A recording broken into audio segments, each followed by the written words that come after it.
Call to order the Clive City Council meeting for May the 4th. Would the clerk please call roll? Mayor Edwards. Here. Council members Klein. Here. McCoy. Here. Judkins. Here. Weaver. Here. McElhaney. Very good. If you all would rise and join me for the Pledge of Allegiance. I pledge allegiance to the flag of the United States of America and to the republic for which it stands, one nation, under God, indivisible, with liberty and justice for all. Next, we have the approval of the agenda. There'll be one change when we get down to consent to remove item T, but right now I just need a motion to approve. Approval with the removal of item T. Second. Motion is second to approve the agenda with the removal of consent item T. Further discussion? Seeing none. All those in favor say aye. Aye. Aye. Opposed? Opposed, nay. That passes. Next on our agenda is citizens presentation. This is the opportunity for anyone to appear for the council on an item that is not on the agenda. Do we have anyone here in the chamber tonight to address us on an item that is not on the agenda? Do we have anyone online, Pete? No, Your Honor. Seeing none, just a reminder, we do follow the pillars of character counts in all of the work that we do here. Next up, we have a presentation. Angie Arthur, we're glad you're here to tell us about homeless. Thank you.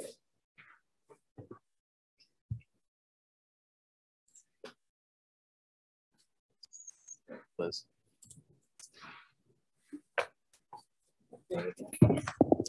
Thank you very much. Thank you for the opportunity to speak today. My name is Angie Arthur. I'm Executive Director of Homeward. And today I'm going to share with you about homelessness within our Polk County community. We know that you are concerned about our community members that are experiencing homelessness. And in 2022, we had 30 Clive community members that experienced homelessness within our community.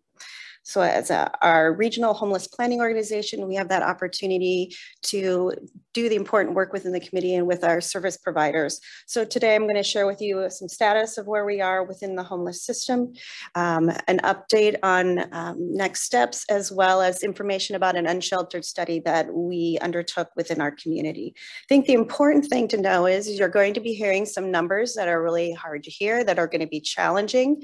But the important thing to know is that we know when we have the appropriate level of resources to move forward that we can make a significant difference in the lives of folks that are experiencing homelessness and working towards solving homelessness for our community. So share a little bit more about Homeward. As I said, we're the regional homeless planning organization for Polk County. We help administer federal funds, over $5 million in our community, and really work to create those strategic partnerships with the homeless service organizations, with community partners, government officials, also people experiencing homelessness. It's important we connect with and understand folks' lived experience so we can make better decisions. So we want to be efficient, effective, creative, and making sure that our responses meet the needs of our community members. And also one day that the fact that we will have, everyone in Polk County will have a safe place to call home. That is our vision. So we have a lot of amazing and really skilled service providers within our community. They're doing the hard work day in and day out and have a great amount of expertise. But we as a nonprofit organization that doesn't do the day-to-day work can step back and look at things from a system-wide perspective. Look at those different puzzle pieces, identify some community gaps that we might have, and then working for and coordinating with our community members to create those innovative solutions. As I said before, we administer federal funding. We help share resources and knowledge and information about appropriate use of those funds that we have in the community, standards, as well as data. So we want to make informed data choices. We're fortunate that all the service providers in our community enter their data into one homeless management information system. So it allows us to make better decisions and data-informed decisions. So the one question people often ask is, why are people homeless? So what are some of the things within our community due to systematic or societal barriers that are causing an issue? I will tell you, and Anybody that asks me, the leading cause of homelessness is lack of affordable and appropriate housing in our communities. That's why when you hear us talk about affordable housing, it's so important. More to go in that on that detail there, but I think that's something that people don't understand, that that's like the leading cause of homelessness within our state, when we're really within the country. Sometimes there are times where financial, medical, cognitive, behavioral, or physical challenges have an impact, as well as just some of those systematic racism and discriminated practices that are in place and still are in place within some of our systems. And when you have family conflict or domestic violence, all of those are reasons that we have homelessness in our community. So what's our current need? What's happening right now? And I can truly say this is the highest number that I've seen. We have 722 households experiencing homelessness that are on a wait list for housing support. So just to kind of give you a little bit of a perspective, approximately 15% of individuals and households that come into our system for services receive housing supports. It's not that we don't have the capacity to do that. We just don't have those levels of housing supports available for us in our community. So we have to work creatively with those individuals and find out if there's other solutions and what that might be. We also have 56 households that with children that are on the wait list for our family emergency shelter. So those numbers are very high, and they're higher than they were during COVID and after. I think what we're seeing is it's a very much a challenging rental market right now. It makes it difficult for programs and staff to find appropriate housing. And sometimes even when you have a year amount of rental assistance or maybe even a housing voucher, it is still difficult to find housing. Particularly if you're a family that's looking for a 3-bedroom apartment or more, extremely difficult to find that kind of housing available. So what are some ideas of the number of intakes? We have a process called centralized intake. So if you're going to access services within our homeless system, you go through centralized intake that's operated by primary healthcare. They help assess your vulnerability. What are the likelihoods that you're going to die on the street? And we look at that vulnerability because we want to help the folks that are most vulnerable. The higher you score in that vulnerability, the more barriers and needs you have within the system. So you'll see over the last 3 years, there's been a steady increase. Obviously, 2020 was affected by COVID, and we're still not sure how our numbers will still be affected in the long term, but we've seen with our most recent point in time study that it looks like the homeless and the shelter system is being used in the same manner that it had been prior to the pandemic. So it looks like we're going back to maybe a little more comfort going into congregational settings and things along that line. Another thing, I talked about that assessment that we talk about vulnerability scores, and the more vulnerable you are, the higher your score is. So what we have is different ranges. Permanent supportive housing ranges mean that's the highest level of support that we can offer. More vulnerability, more issues. We have seen over the last 2 years a significant increase from 38% of the households coming in and receiving that score, testing in that high rate, to now over 50 or 55%. Over 50% of our households are coming in with those highest needs that we have. And there's a myriad of reasons. We'll talk about it in a few more slides, but that's a significant concern because not only are we serving folks that need help, right? But they need a higher level of service because they have more barriers and challenges to address. When we look at the system from a racial demographic perspective, you will see that there's a significant overrepresentation of people of color within our homelessness system. When you look at the fact that Black and African-American individuals, and these are terminology that HUD uses, just so you know, that's the name and the definitions. You see 35% of our community members experiencing homelessness are Black and African-American identify in that. And when you compare that to 7% of our county's population, extreme overrepresentation, as well as individuals with 2 or more races. And so we see that people of color, we have an overrepresentation, still overrepresentation in the Latinx population, but not as significant. So those are some things we need to be aware of, service providers and within the system ourselves and our communities, to understand some of those long-term institutional barriers have lifelong or generational long impacts. So what can we do as a community to address those issues? So what is impacting that homeless trend? We've talked about compounding impact of COVID-19 on finances, healthcare, well-being. A lot of those COVID resource programs are no longer available that were beneficial. The SNAP benefits, which allowed folks to have more food, was very helpful from that perspective. I think you still see those economic struggles of inflation, stagnant wages, rising rents, mental health, healthcare, developmental needs of individuals all have an impact.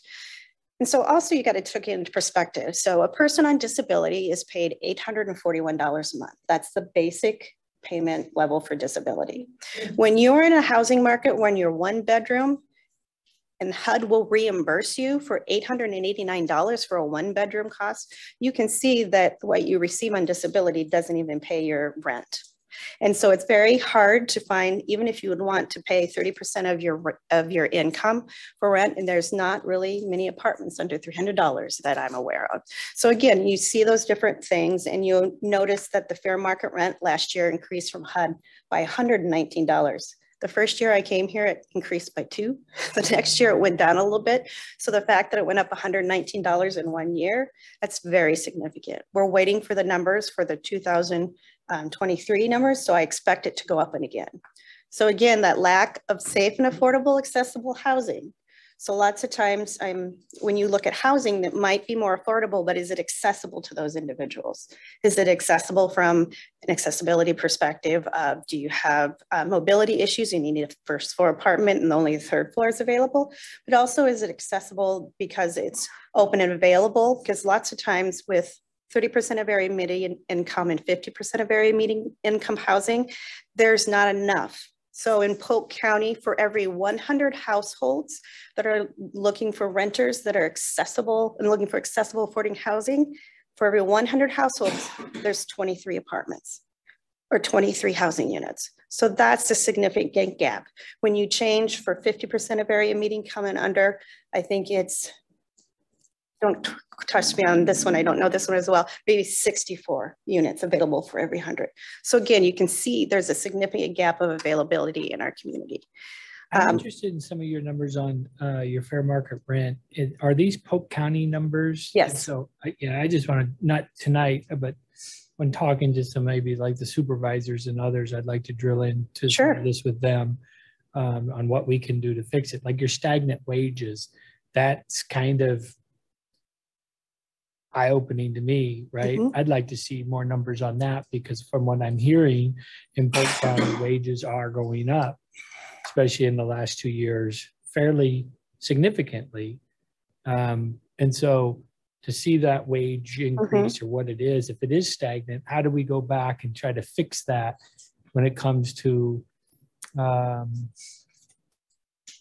your lower income wage earners and that type of thing? Because what I'm hearing is that is quickly growing in Polk County. So I'm hearing mixed messages, and I want to go back to the supervisors or others and say, how do we as a Polk County or state get this, especially minimum wage? I'm hearing $15, $20. We're talking about park and lifeguards and fast food places making $20 instead of $10, $12 just even a year ago. So I want to make sure we're fixing these numbers and getting it right for these folks. Yes, and I think when you look into the fact they might be making some high dollars per hour, but what service jobs are they and where are those jobs located? I think you'll find varying things, but also when you take into account inflation, cost of food, increase in apartments, lots of times those increases are washed out. Sure, but that's named in here as inflation and rising rents. I get it. Stagnant wages of being its own. Is that a fair? Anyways, well, a separate issue for me to look into. I want to make sure that I'm fighting the battle that you need me to fight, and I actually am armed with the right numbers because I'm hearing a different number there. No, that's fair. I'm happy to have that conversation. Yeah.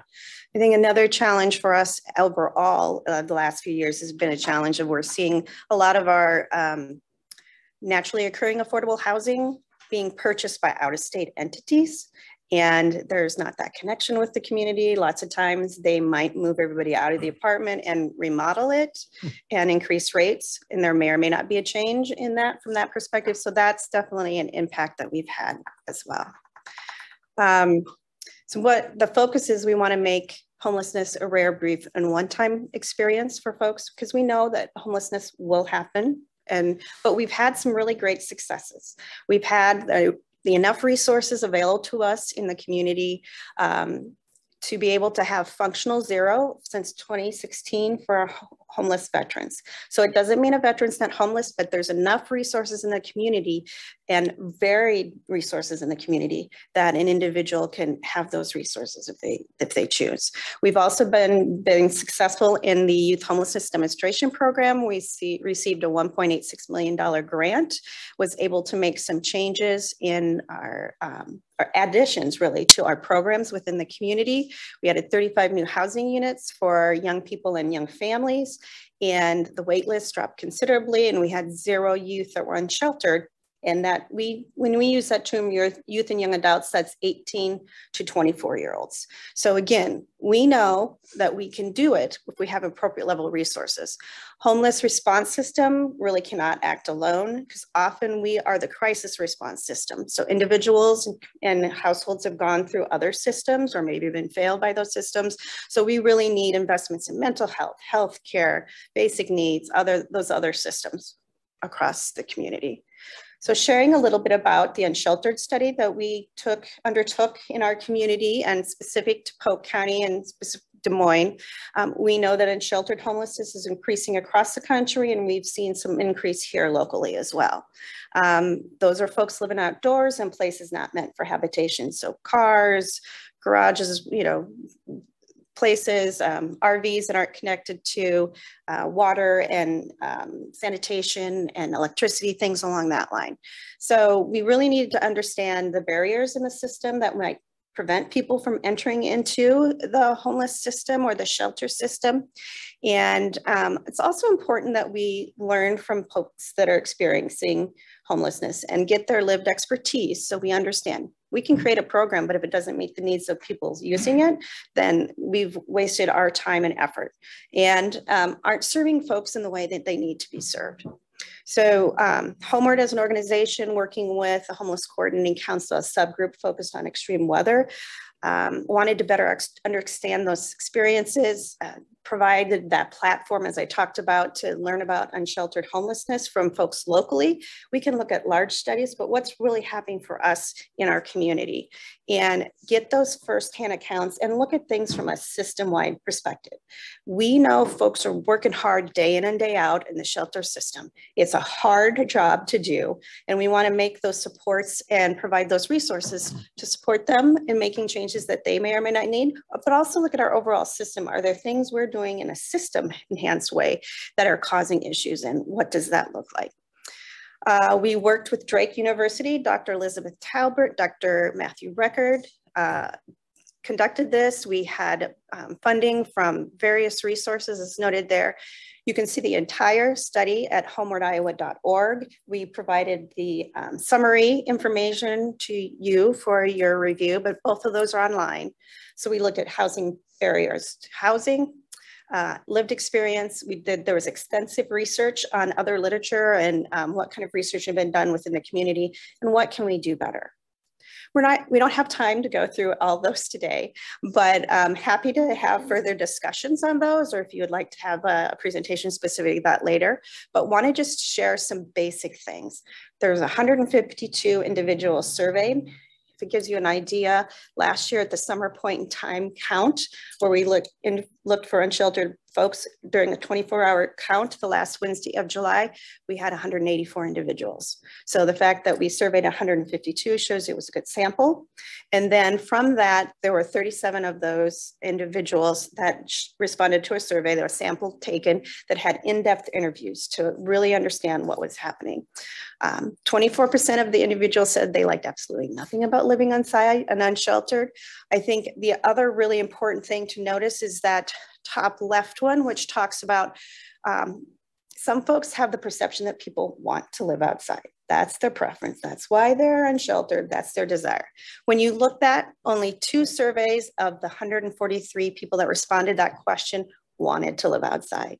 141 people did not.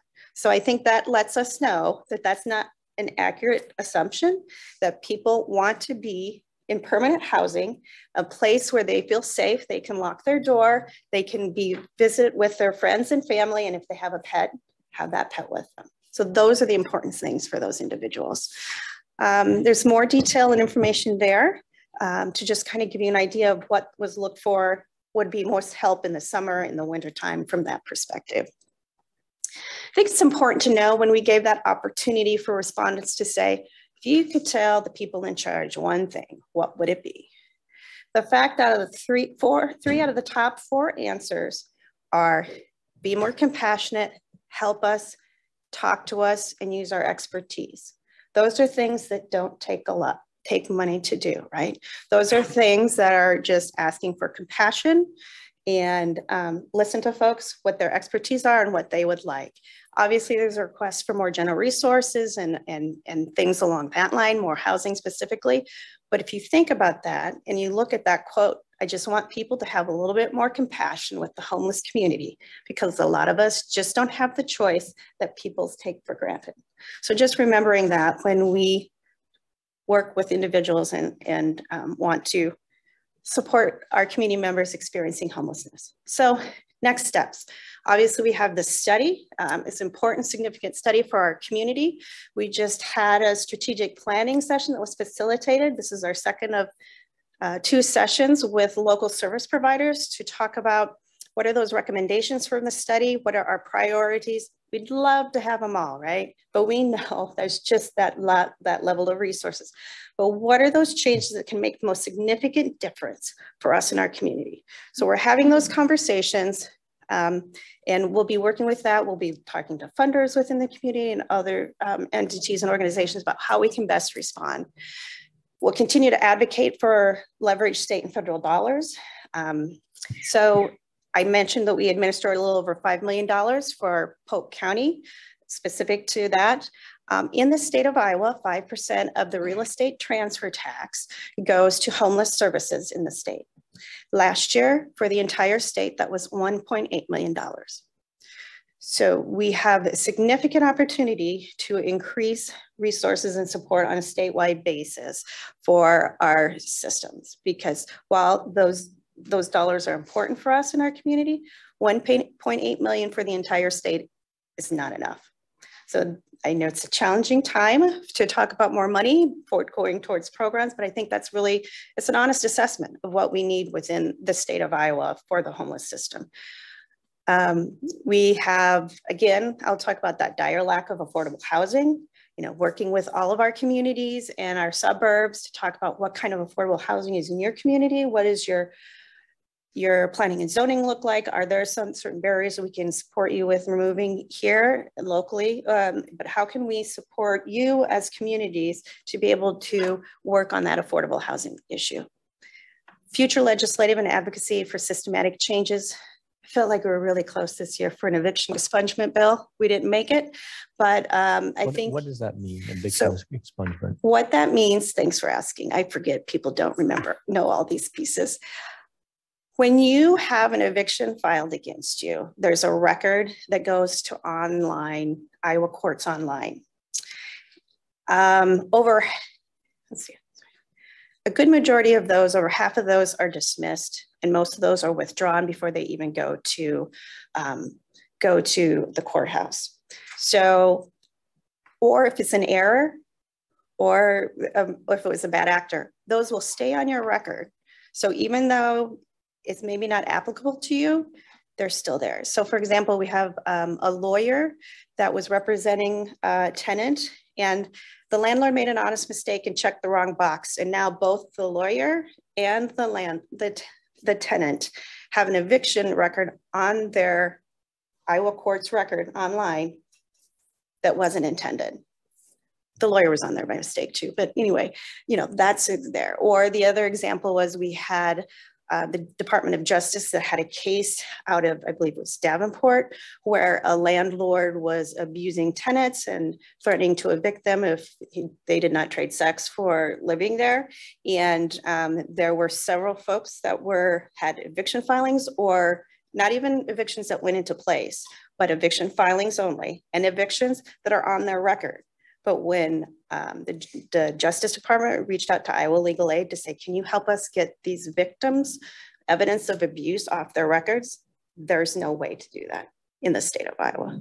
So, but by saying eviction expungement, you're not eliminating a record of evictions altogether, just the outliers, the mistakes, or the extreme cases. Is that correct? Right. Or if you think about something, if you have an eviction for 20 years ago and you've been good since then. Yeah, I mean, it's similar to credit and your credit score, right? So, I mean, certainly there should be some parameters around that. But again, you're not going to the point of saying we need to get rid of eviction records altogether. No, okay. No. Fair enough. And there's a money judgment information on there too. Like there still will be the money judgment notice on someone's record, but it won't be an eviction, right? Because landlords look at evictions and say, this person has eviction, I'm not going to extend them, right? Or filing. But if it's something from years ago, should that really be a barrier to individuals? Sure. Again, it's just kind of like credit scores. If you have a bankruptcy, it lasts for 7 years and then it rolls off your credit. So there probably should be something similar. Right. And it doesn't. And you'll see women, people of color, women with children, and individuals with disabilities are higher affected by the proportion of evictions as well. So, what are those barriers that we're causing people that are preventing them from getting access to housing? Tenants' rights, supports for families and youth, and more opportunities for that.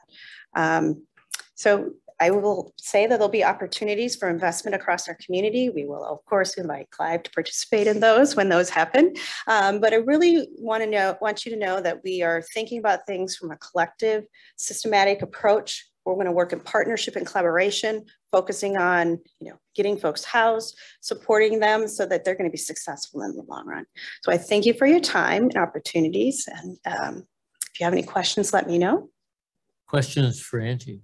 Eric? Angie, thanks again for coming and doing a presentation for us. One of the things we talked about, the root cause of homelessness, I didn't see mentioned were substance abuse and addiction of drugs and alcohol, which according to most of the national findings are a significant role of that. What role does that play here in Polk County? There's definitely folks that are impacted by substance use. One of the things that we ask in our point in time count is people to self-identify if they have a disability, if they have an addiction, if they're fleeing from domestic violence. And in the last report, we have seen an increase of that. It's not uncommon, particularly if someone has a mental health, that they also have a dual diagnosis of substance use. It's a way to treat.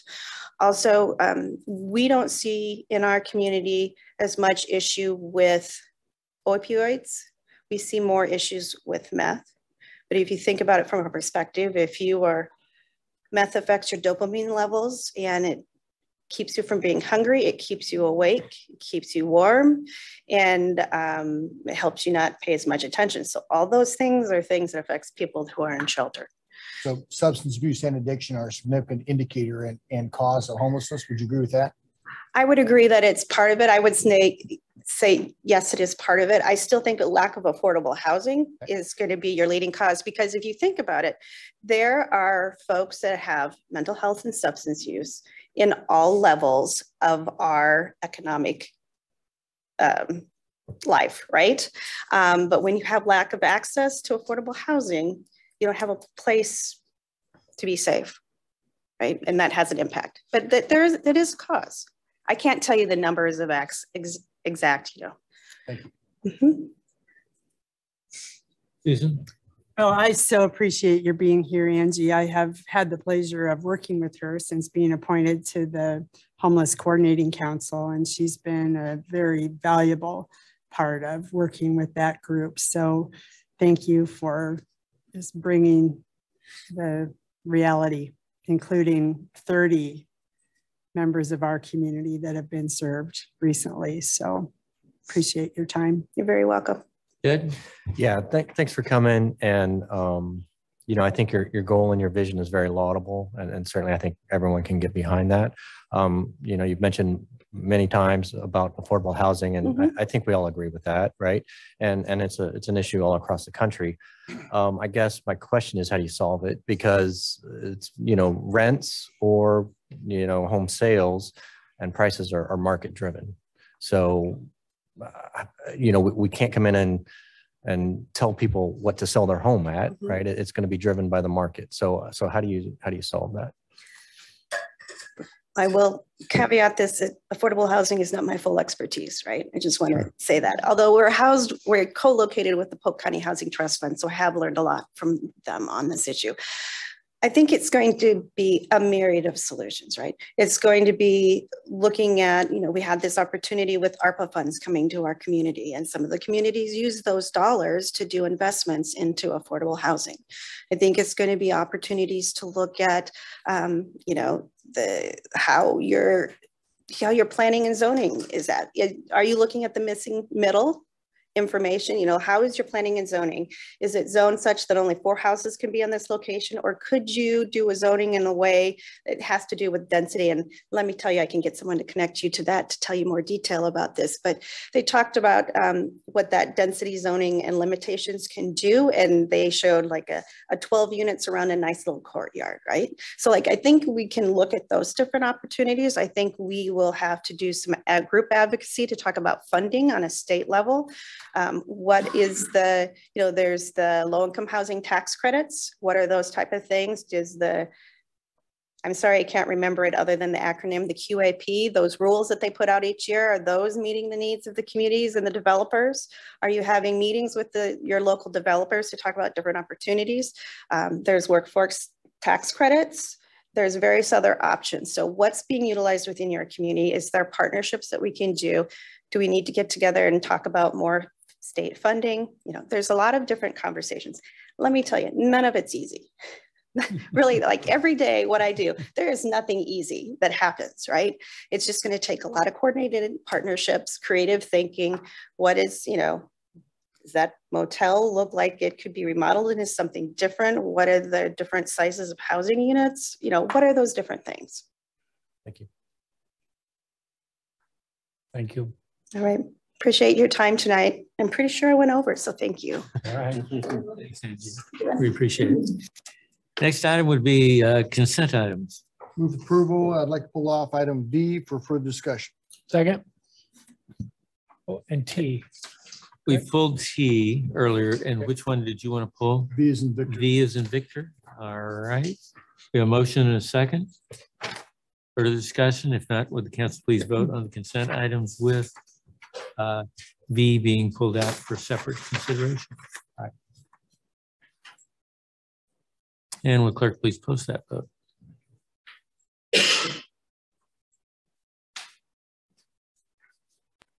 So consent is approved by a vote of 4-0. Hang on, Chief. We got the item that was pulled. So Eric, you wanted to talk about the flood-prone property buyout? I did. I had a question, Doug. I know we discussed this previously. So our recent housing that we're looking to add to the flood-prone, 1431 78th Street, $280,000 is what the city is looking to purchase that price for. Just for the record, it's 1 story, 1,305 square feet. It was purchased last year for $250,000. So this is a 12% increase in just over a year right there. You know, as a watchdog of the citizens taxpayers, Doug, I know we talked about how we're going through the process right there.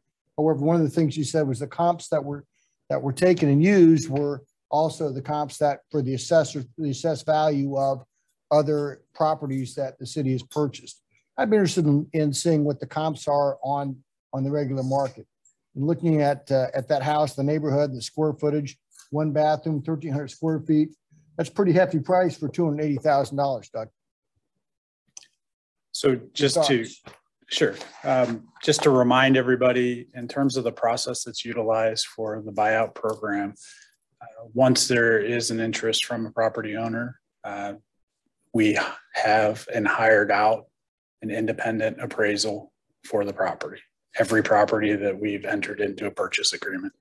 Again, it is an independent appraisal. In this particular case, the appraisal came back at $280,000.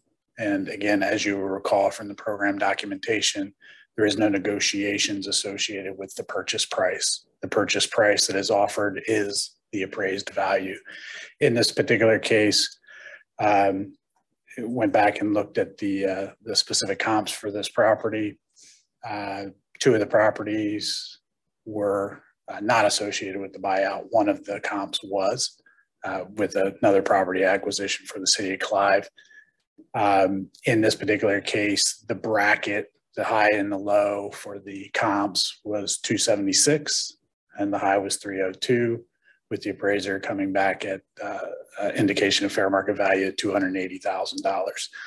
In looking at the comp data, this is primarily being driven by two variables. One, the very large lot that the property sits on. In this case, it's actually 0.7 acres, which is substantially larger than many of the others that we have recently purchased. The second variable in this case is that there's an attached garage. That's a little different than many of the properties that we've purchased in that area. Regardless, when I went back and looked, I keep track of purchase price, assessed value at the time of the purchase price. And then the column that's unnumbered or unlabeled on the right-hand side is simply the variance between the purchase price and the assessed value. You can see that there's quite a range. In this particular case, the assessed value to the proposed purchase price is about 9%.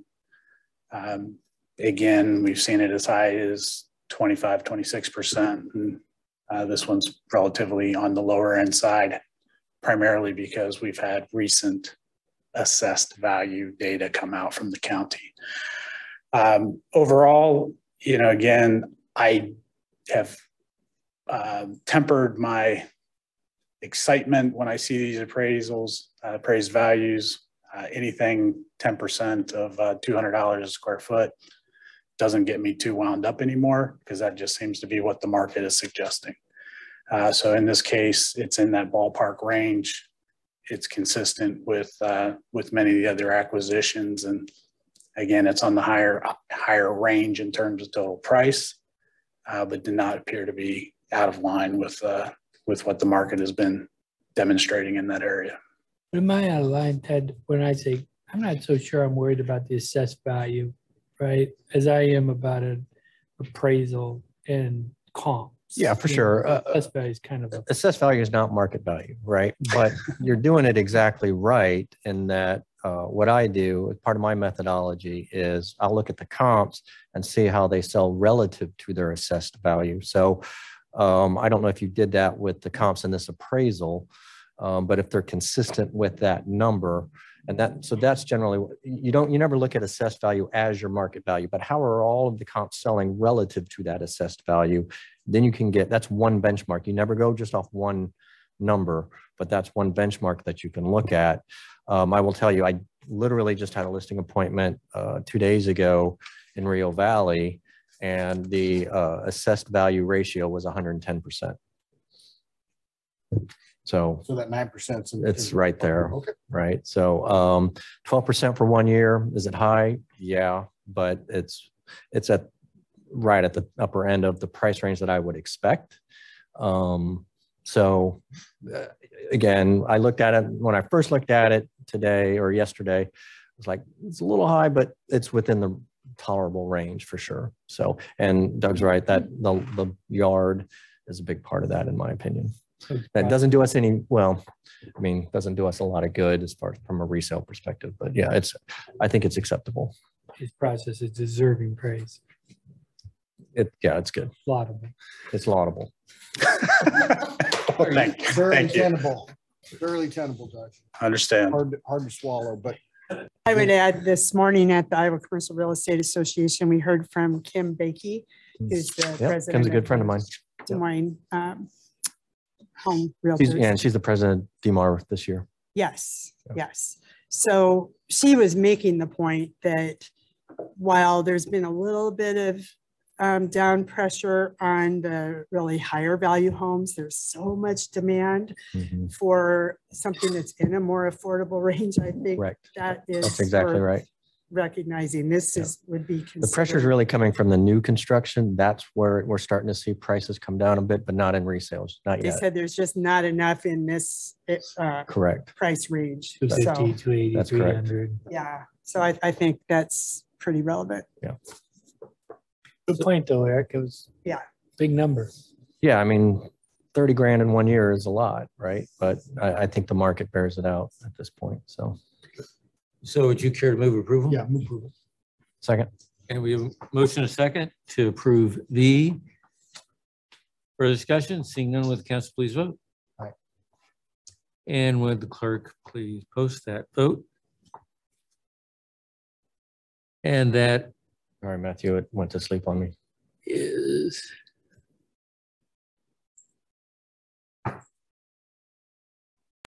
that's approved by a vote of 4-0.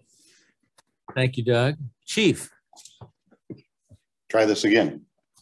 Good evening, Mayor and Council. Tonight it's my pleasure to introduce our newest police officer, Andrew Faulkner. Grew up in Ankeny, graduated from Urbandale High School, attended DMAC, and then went on to Iowa State University and got a BA in psychology and criminal justice. He spent some time as a Polk County detention officer way back in 2016, but he wanted to be a police officer, and he found a job in Albuquerque, New Mexico, where he spent 4 years. While in Albuquerque, he met and married a fellow police officer, Elise, who's with him here tonight. In that time, since that time, they've been working to get back to the Des Moines metro area, made a couple stops along the way, but they finally got back here. Elise will soon be sworn in as a Johnston police officer. So with that, I'd like to introduce you to Andrew Faulkner. Hello, I'm Andrew Faulkner. Thank you for having me this evening. I'm very happy to be back home finally. As the chief said, thank you for the introduction. I left about 7 years ago, and I'm ready to be home near family and put my work back to the community that I grew up in. I mean, Des Moines, Ankeny, Johnston, Waukee, it's been my stomping ground since I was a kid, and I look forward to serving the community here. Welcome. We're glad you're here. Thank you. Andrew, the mean streets of Albuquerque are quite a bit different than the mean streets of Clive. So, yes, I would definitely say that's probably true. I don't expect that my wife and I, between Clive and Johnston, will have the daily wonder of being shot at as we would normally. But I look forward to using the other skills I developed along the way to help the community. I do a lot of community engagement. I design and work with programs for kids. So I'm looking forward to taking any spare time I have while working to put those efforts towards the schools. Great. welcome. Appreciate it. Thank you. Welcome. Thank you for your time. Welcome, both of you. Yeah. Welcome back to the Metro. Thank you. All right, we'll move into our action items. The first one is a public hearing on Title 10 building regulations. Did we publish the appropriate public notice? Public notice was published April 19th, 2023 in the Des Moines Register. Thank you. Brian.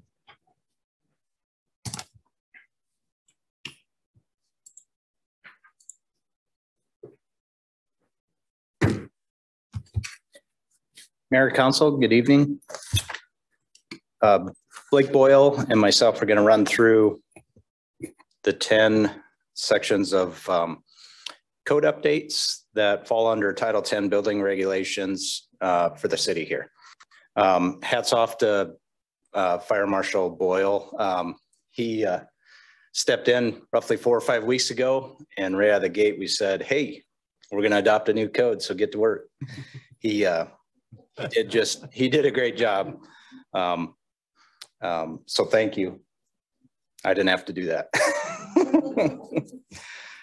So I'm going to run through some of the building code portions. Blake is going to take a few minutes just to run through a few fire code changes that we're going to present to you. So tonight, getting started here, as we run through this, if you have any questions, just stop me. We'll discuss them as we go. There's quite a bit of detailed information. I'm going to try to keep it short, but I feel it's pertinent that we stop and discuss this if you have any questions as we're in the code section. So feel free to stop me or interrupt me, whatever you need to do. So modern code adoption goals, this doesn't change here. You know, we do it for a reason. These minimum standards that we establish, I say minimum standards, we like to have a little fun during the inspections. We say, you know, a passing minimum grade is a D-, right? You have to meet a D- to pass. So we have a little bit of fun with contractors. We get done with the inspection. If they pass, we let them know, nice D-. Okay. Now we've got a lot of quality contractors here in the city. So I would say everybody's somewhere up in the B range. There's a few that do excel out there and do a great job. But hands down, we've got a good department to keep them under control as well. So minimum standards, we do this to protect the health, safety, and welfare of building occupants. We also do it to ensure safe, energy efficient, sustainable, and affordable structures. Now, I want to highlight the affordable structures. In the past, the building codes kind of overlooked that section, and they're really taking a look. When I say building codes, I'm talking international codes.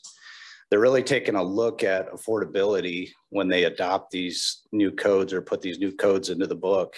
And I'll give you some examples of that as we get into this, some of the various code sections. We also do it to minimize property losses during disaster. Creates a resiliency within the community. Obviously, the derecho a few years ago, Clive was able to bounce through it fairly well. And I'm not saying it's because we have modern codes, because we do have some older structures, quite a few older structures that were built before 2000 that technically they don't fall under a modern building code. But I'll read an article here after I get done with this section that FEMA Director Griswold put out at one of the conferences I was just recently at. It's pretty impactful. Whole article or a clip? What's that? Whole article or a clip? No, just a clip. Short clip, right? Unless you want the whole article. Short clip. Short clip. We also adopt the codes to provide a means of safely addressing new products and methods. Again, I'm going to show you some examples, some new products and methods and things that have made it into the code book to protect businesses and the public. We also do it to maintain competitive property insurance rates. Just got an email today that we're going to have a building code effectiveness grading review this year. I was anticipating 2024, but it sounds like we're going to meet in July, and that's the ISO rating for the insurance services. So we're going to be going through that interview process sometime in July, and we'll be ready to go for them with the modern code.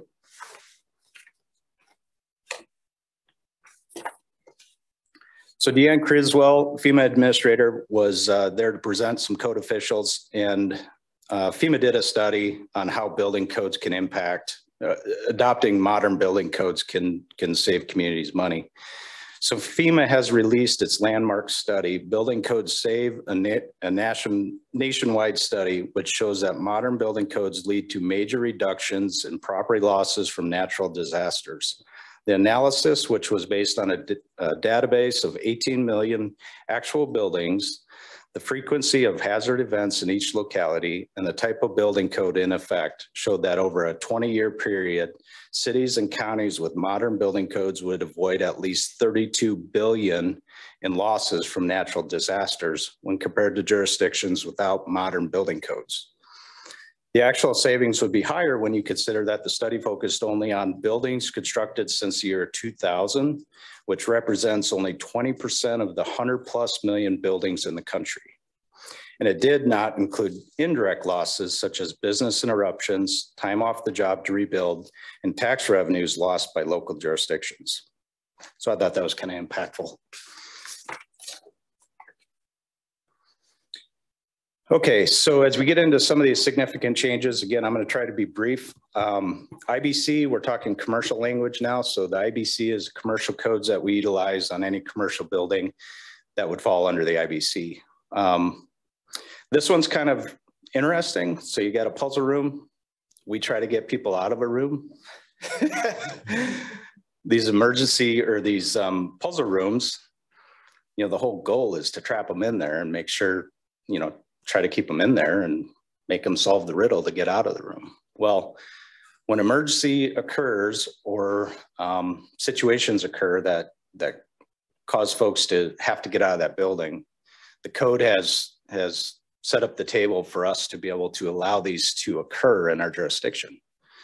So if somebody wanted to come with a puzzle room, we've got new code that would actually address that.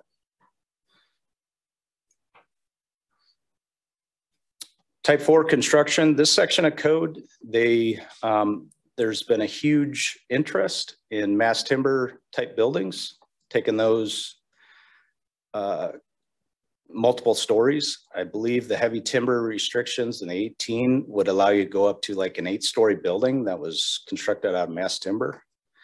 The new changes by adding 4A, 4B, and 4C construction, there's some fire listings and fire ratings with each A, B, and C, would allow buildings now out of mass timber to go up to 18 stories, which is interesting.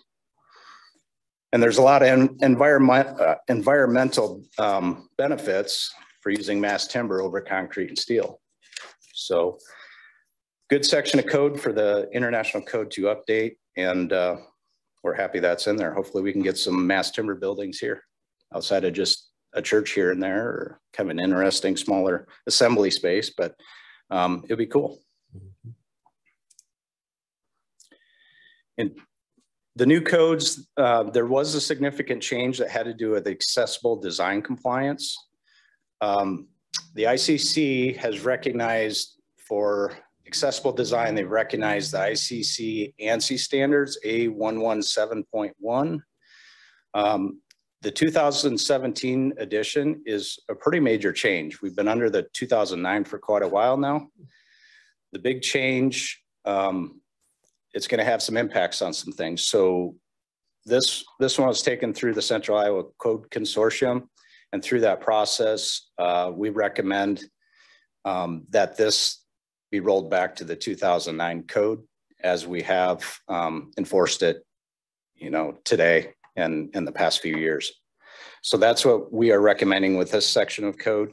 The code section, the new code section has to do with motorized scooters and wheelchairs. They're a little bit larger than, you know, they take up a little more space than just a standard wheelchair.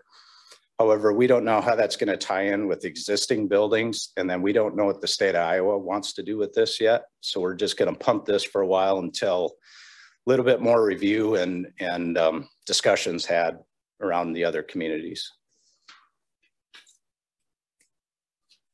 This one's interesting. We've got shipping containers. I'm not sure if Mr. Olendijk would allow this in our community with the zoning regs. However, if they do, we're prepared. This one was just an interesting one, so I just threw it in there. What's that? Boring and conservative. Okay, moving out of the commercial codes, we're kind of getting into the residential side of things. You've got the IRC, which is a residential code, the IEBC, which is the International Existing Building Code, and then we've got a rental code that also falls into this, the next few sections. The changes that we're going to make here at the city are going to impact those 3 codes. And the one I want to talk about and highlight, mainly for y'all's, in your homes, you've got, you know, probably all have egress windows in there. Egress windows are probably one of the #1 home improvement items that happens or occurs on a home just because of energy efficiency standards. The exiting, the egress component of that, if windows get painted shut, they don't open and close very well. So you've got issues when those things happen. Well, the last few code cycles, the egress or the requirements for emergency escape and rescue openings was set at 5.0 and 5.7. That works fine for new construction, right?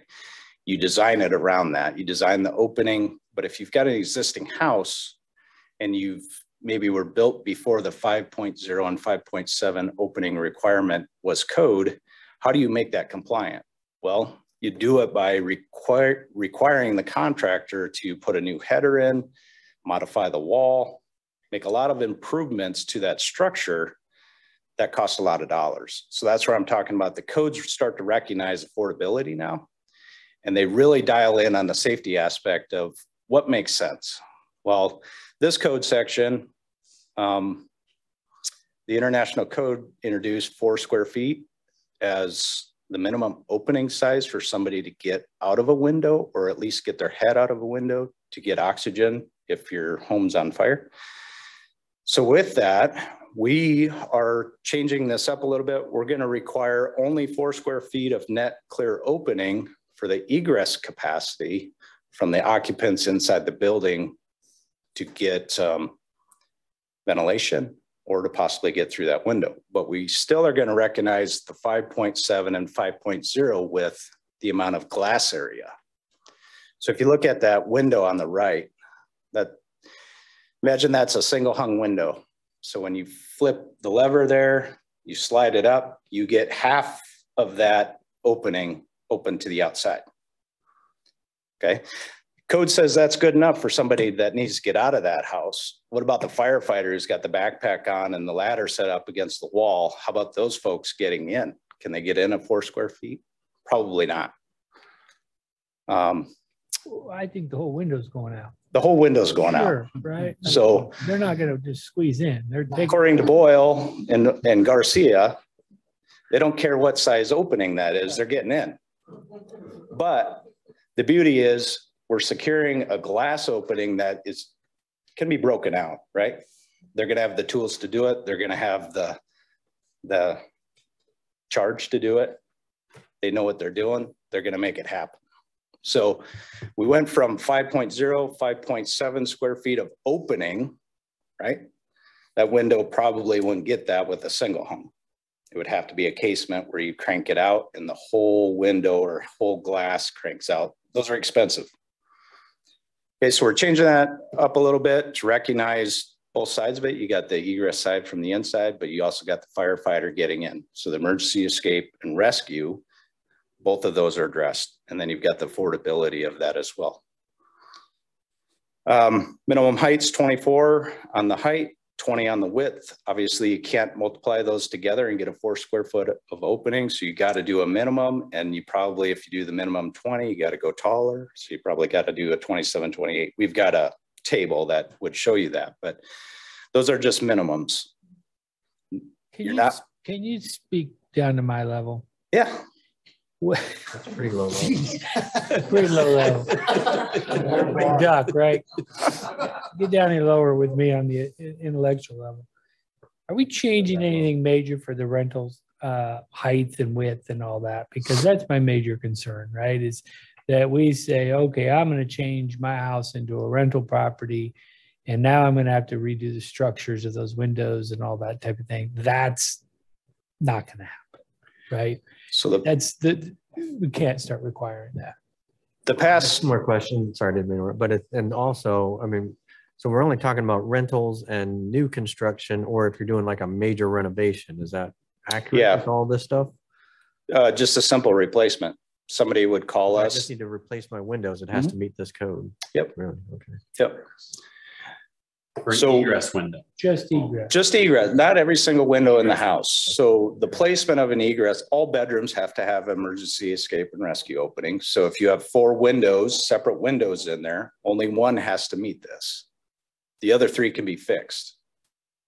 I guess I'm not changing my egress windows. Yeah, I'm about to put all windows in my house, and I'm thinking, no.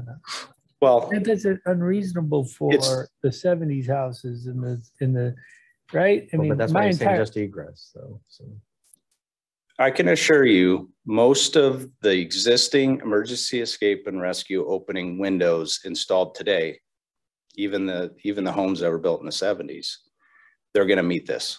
Yeah. Okay. All right. That's why I say bring it to my, I mean, just tell me, and all your changes, who's it going to affect? Like, So we went how from, many folks is it going to affect, you know, in the number of homes? I don't have any of those windows that it's going to affect in my house, so it's irrelevant, but some of my neighbors would.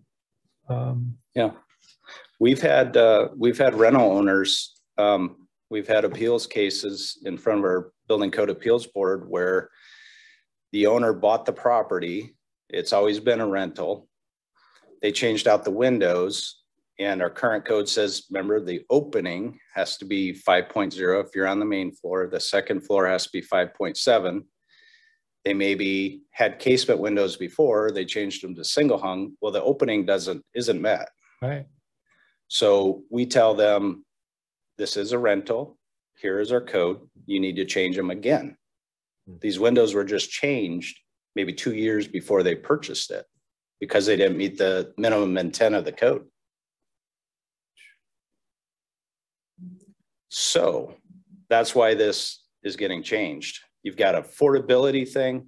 You've also got efficiency on the table. Folks with a strict code like we have in place today, folks were delaying this because they needed to save the money. Well, the efficiency of a window today compared to a 1980 window is tremendous, the difference. So we are embracing that. We're encouraging folks to make the change, but we're also looking at proper egress, safe egress, and then also firefighter access.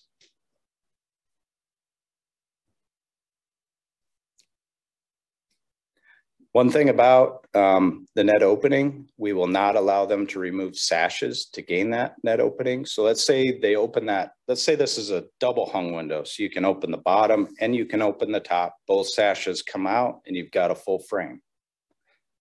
So removal of sashes, the code says takes special knowledge. In emergency situation, folks are in a hurry to get out of that. So they're not gonna have the special knowledge to get those frames out. So if this is a single or if this is a double hung and it doesn't meet the 4 square foot of opening, they are not allowed to remove the sash to get the 4 square feet of opening. Okay, but remember, 4 square feet is 2 foot by 2 foot. It's a pretty small opening. And one other restriction is they're not allowed to create an opening or put in a new window that creates an opening that was less than what was in there before. So if they had a casement window, remember the casement crank out, you get the full panel of glass, so you get the maximum opening. If they had that before, they can't go to a single hung, even if they meet the 4 square feet. That's the new rule? Yep. Oh, we're getting rid of that. We can do that. For real. Yeah, I don't like that. I don't like that. Well, that's coming down. That's like what window they put in, as long as they can meet the 4 foot criteria. We can't tell them just because you've had a crank out window for the last 70 years that suddenly you can't put a double hang in. I'm not willing to make that change on my own when the International Code Council still recognizes new construction, a 5.0 and a 5.7 opening is required. That's new construction. Now we can say new construction, but you're telling me a 40-year-old home or 50-year-old home has to go to the standard of what they were using 40 to 50 years ago is nonsense, because of some international codes telling you a house that's built today has to be that. I get it. If you crank windows in today, you're not changing it. That's the international code for a new home. If I put a new home, I'm putting the crank window. Why would I ever change it tomorrow? I'm going to change it in 20 years. But you're talking me going back 30 years, I can't change out a crank window. So if I've got a sliding glass door, I forever have to put a sliding glass door in. I can't put French doors in. I didn't say you have to put the same style in. You can put a different style. You just can't reduce the opening. I don't think I'm with Mike on that. I mean, I think you should have the option as long as it meets the code, right? I mean, just because if I don't want casement, I want a double hung, and you say it takes special knowledge, but that's Well, here's easy to understand. Here's where 5.0 and 5.7 got into the code originally. It was for firefighter access. They determined 5.7 on the second story was needed with somebody on a back with an air tank on their back and on a ladder up against the house to get through an opening of that size. Let me just clarify one more time. If Yeah. this is, maybe I'm confused. If I have a crank window open, just an egress? Yeah, Any just the emergency escape and rescue opening. Okay. The single window. So if you have 4 windows that are crankouts in your bedroom, you got to make sure one of those is not smaller than the existing opening on a But replacement. it always has to be crank, you said. Has to be the same. No, window. not the same operating style. It has to meet or exceed the existing window opening. But if it's a crank, no double hang's gonna ever meet Nope, that crank. nope. So it's, You can maybe get a slider so you're saying. depending on the width of it. That's nonsense. But if your neighbor, your neighbor has the exact same house, but they just have a different style of window, they have double hung as opposed to casements. And It's I want okay. to switch out, and my windows are old, or my casement, my sash is all deteriorated, so I decided to get new windows. And I don't like the casement, I want to switch it out to double hung. You're saying I can't, even though my neighbor has the exact same style house and they have double hung, but I can't do it just because I previously had a casement? Is that what you're saying? Correct. Mhm. That doesn't make sense to me. No. Is this our choice, or is this something that's, because the international code says we have to go that way, we have to adopt it? No, we were trying to protect the max opening that a firefighter would need without having to break open a window. Okay. If that window or that opening, again, 1 per bedroom, 1 per story, as long as we were trying to protect the 5.0 and 5.7 that was established by the fire team needing to get in. Remember, the 4 was just for the person on the inside trying to get out or get ventilation in. But again, if until my a neighbor has the firefighter- exact same style house, they just have different style windows. They have the double hung or single hung, and it meets code, right? It's just smaller, and I want to switch out. I mean, it still meets the code. Why would that be a problem? I mean, like you said, firefighter needs to get in. They're going to find a way in, right? I mean, so we can go back to work. Yeah, I'm kind of with Mike. Chief, are you gonna look for that window is that special window that has the crank instead of the double hang to go into that bedroom, to make sure you get into that special window that's the 1 window out of the 4 windows of my upstairs kid's bedroom? I think if you have options, you're gonna look for the biggest one. But they're all the same window size, just 1 cranks and 1 opens. You don't have to answer that. I think the energy of the firefighter is gonna take to the window they want to get to. Well, it sounds like you can come back to us with something on it. Why don't we move on to the next? Yeah. Any other questions? No. Emergency escape and rescue, Mike, and rescue openings. No, I've got no more. We will circle back on the second reading. Thank on you. This particular item. Yeah, we'll get to work and bring something additional to you. I will say the International Building Code does recognize they don't want an existing opening any smaller than what was there before. And it was to recognize that firefighters need larger than a 4 square foot opening. So that's fine. I mean, we'll get to work. We'll bring something back on the next reading and see if we can move forward with it.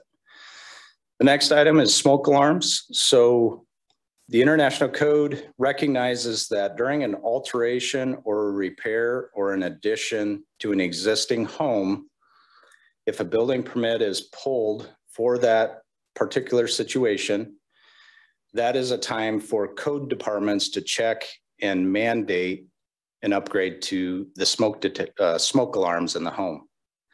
So what that means is if somebody pulls a permit to do a basement finish, that's an interior permit that would trigger the city to do a review of the existing smoke alarms in that house. So we're going to look at, are the current smoke alarms in the proper locations per the code? Do they talk to one another? That means interconnecting. So they all have to be hardwired? There's new technology, that wireless technology, and prices are good on them. They've worked through all the bugs on the wireless devices. So no, they don't have to be hardwired today. The code recognizes wireless systems as long as they're listed for a wireless device. And then the other thing is smoke detectors, they do expire. Every 10 years, that alarm is expired. So during those final inspections, that'll give us the ability to go in and check those smoke alarms to see if they're compliant. Now, again, that's just if a building permit is pulled on that structure. We're not going to go seek out just houses in the neighborhood. That's just, if we're going to be in there, let's encourage them to get their smoke detectors up to snuff. A couple other things with the smoke alarms. Somebody pulls a simple trade permit, so that let's say they're just doing some plumbing work or just doing a little bit of electrical work, that would not trigger the smoke detector upgrade on the home. Also for this, battery operated smoke alarms would be allowed. So you wouldn't have to get an electrician to run power up to the ceiling right outside a bedroom door, where is one location that it's required. You would be allowed to do a smoke alarm that is just battery operated. And the interesting thing is they do make hardwired, so building powered and battery operated that do talk to one another. So it's kind of a cool system. You may have some of the older homes where maybe the only one that's on building wire is the one directly outside the bedrooms in the hallway.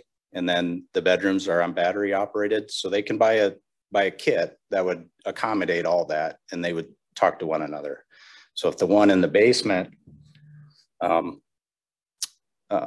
detected smoke, it would actually trigger the other three in the three bedrooms to also go off. For the rentals, we're gonna, January 1st of 2025, we're gonna require that all multi-stories, okay, so 2 stories or more, and any units with 4 or more alarms within there, we're gonna require those to be updated or upgraded. So that means the interconnection piece. Now what this means is, you've got some apartment buildings that have a bunch of rental units within them, dwelling units. Typically, they're not going to have to do this upgrade because they're not a multi-story unit. And then usually they're small enough, 1 or 2 bedrooms, so they're probably not going to have to do the interconnection piece. Remember, they've got a smaller footprint, so if the detector in the hallway goes off, in most cases, they're going to hear that inside the bedroom. The problems arise when you get multiple stories. Bedrooms are up on the 2nd level and they're trapped on that 2nd level because maybe the 1st floor is completely under fire. So you get a multi-story. Hopefully the interconnection requirement would trigger that, and the egress windows to go along with it would get them out. Full door now. The other component with the rentals, if they have solely battery operated detectors. So right now, most of the detectors are like a 9-volt battery. You wouldn't believe how many rental inspections we go to and those batteries are gone. The tenants use them, they take them out, or it's a dead battery, they don't replace them.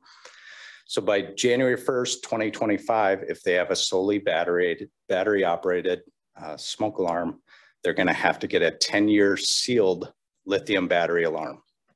They're widely available. They're cheap. The beauty of that is the tenants can't remove them, and they're warranted for 10 years. Again, the detector's expiration is 10 years, so that battery should be good for the life of the detector.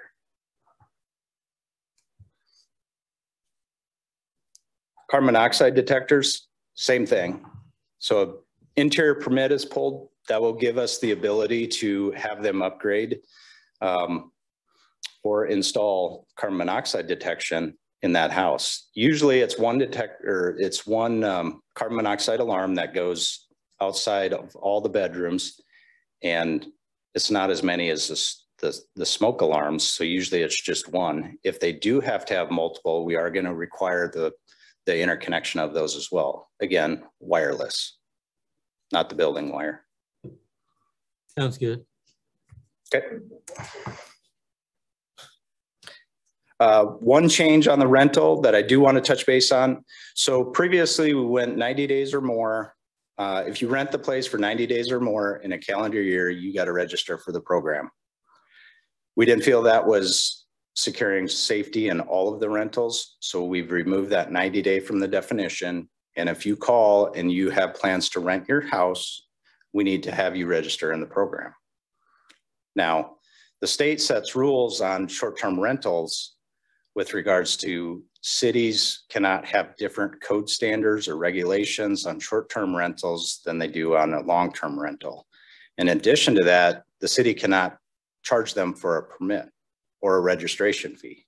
So we did a little homework. We looked at what kind of units are going to fall into this. Probably going to be like an Airbnb or something where they're not renting for 30 days or more consecutively in a calendar year. So they're going to fall into the short-term rental. We do feel that we need to get in there and do a safety or an audit inspection to make sure that they're safe to be able to operate as a business or a rental unit. And the impacts to the department are going to be very minimal as of now. I think there's 5 or 6 Airbnbs that were registered. So we would probably pick up 5 or 6 inspections, audit inspections this coming year. And the city would not charge for that because we can't.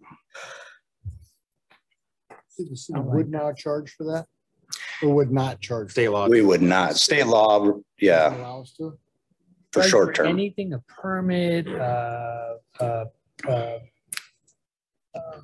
hello visit, nothing. I mean, I just don't. We have some ability, and just like we would with a rental unit, we have some ability if challenges arise, we've got to go back there multiple times. We do have the ability to charge them for an inspection fee, which is that's referenced in our fee schedule that's adopted time to time. I mean, I do think we should charge for an inspection fee.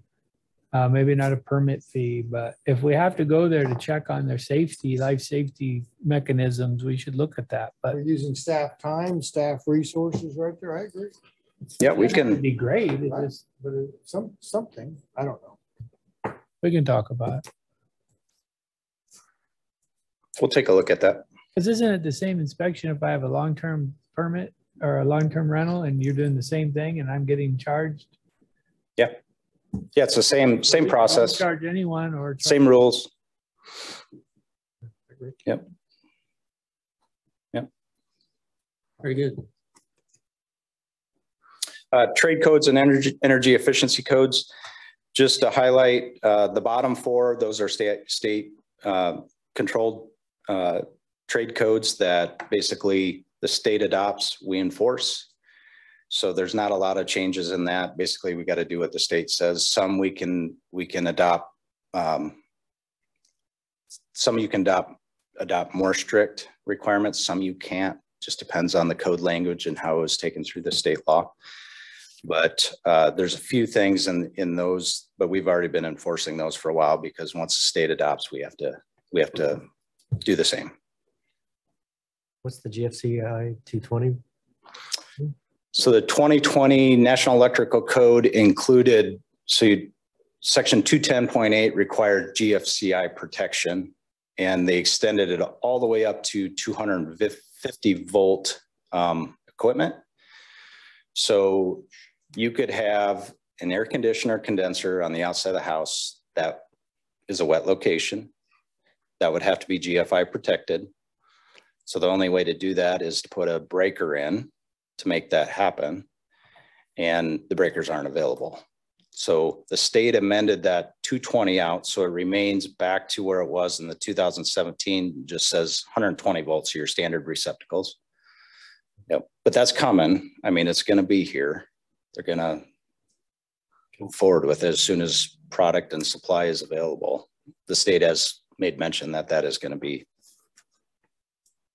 Any further questions for Ryan? If not, I'd entertain a motion to close public hearing. Move to close public hearing. Second. Motion second to close public. Hearing. Blake had a couple things to say as well. Okay. As part of this. All right, good evening. Just to add a couple things to what Ryan said. He thanked me, but I would like to thank him too, because 90% of what my changes were, he already covered. So just a couple additional things for the International Fire Code. One thing that they outlined this year that's new is additive manufacturing, which is a fancy term for 3D printing. We lined out what is industrial versus non-industrial. Your non-industrial is your home hobby people doing this for themselves, or maybe just as a small business with one, maybe two small printers. They actually have very large industrial 3D printers now that can make almost anything. If they use like a combustible gas or make combustible dust, those are now regulated within the code to limit them to a hazard, an occupancy type where it would be sprinkled basically to control that hazard. The other one specifically where sprinklers would be required is distilleries, any type of distillery. That entire area would have to be sprinkled for them to have that manufacturing process in that occupancy. And then Ryan hit on the escape rooms. We have those same changes in there. One additional change that's coming for smoke detectors, or smoke alarms in residential R1, R2, which would be your hotels and your apartment buildings. Those are now going to be required to have a lower 520 megahertz frequency. Studies have been done that show that that lower frequency, currently smoke alarms sound at like a 3100 hertz frequency. The lower frequency has been shown to be better to wake up children and older adults, and also anybody that is impaired by alcohol. So any sleeping rooms and those type of structures will be required for new structures, not for existing. Those will be required to have the lower frequency to wake them up. The other one I was going to hit on for the international code, just they put in a specific requirement for lithium-ion batteries. Obviously those are becoming more popular to run everything from your drills to your lawnmowers and everything in between. So when it comes to, those are now a specific class of high piled storage. So if you get them in a warehouse that's storing basically more than 6 feet high of a stack of lithium-ion batteries, those are going to be regulated and require sprinklers basically. Other than that, specific Clive code amendments to the international code didn't really change much this year. From the 2018, which we were on, to the 2021, the international code cycles every 3 years. So this is just an update from last time. We are currently on the 2018.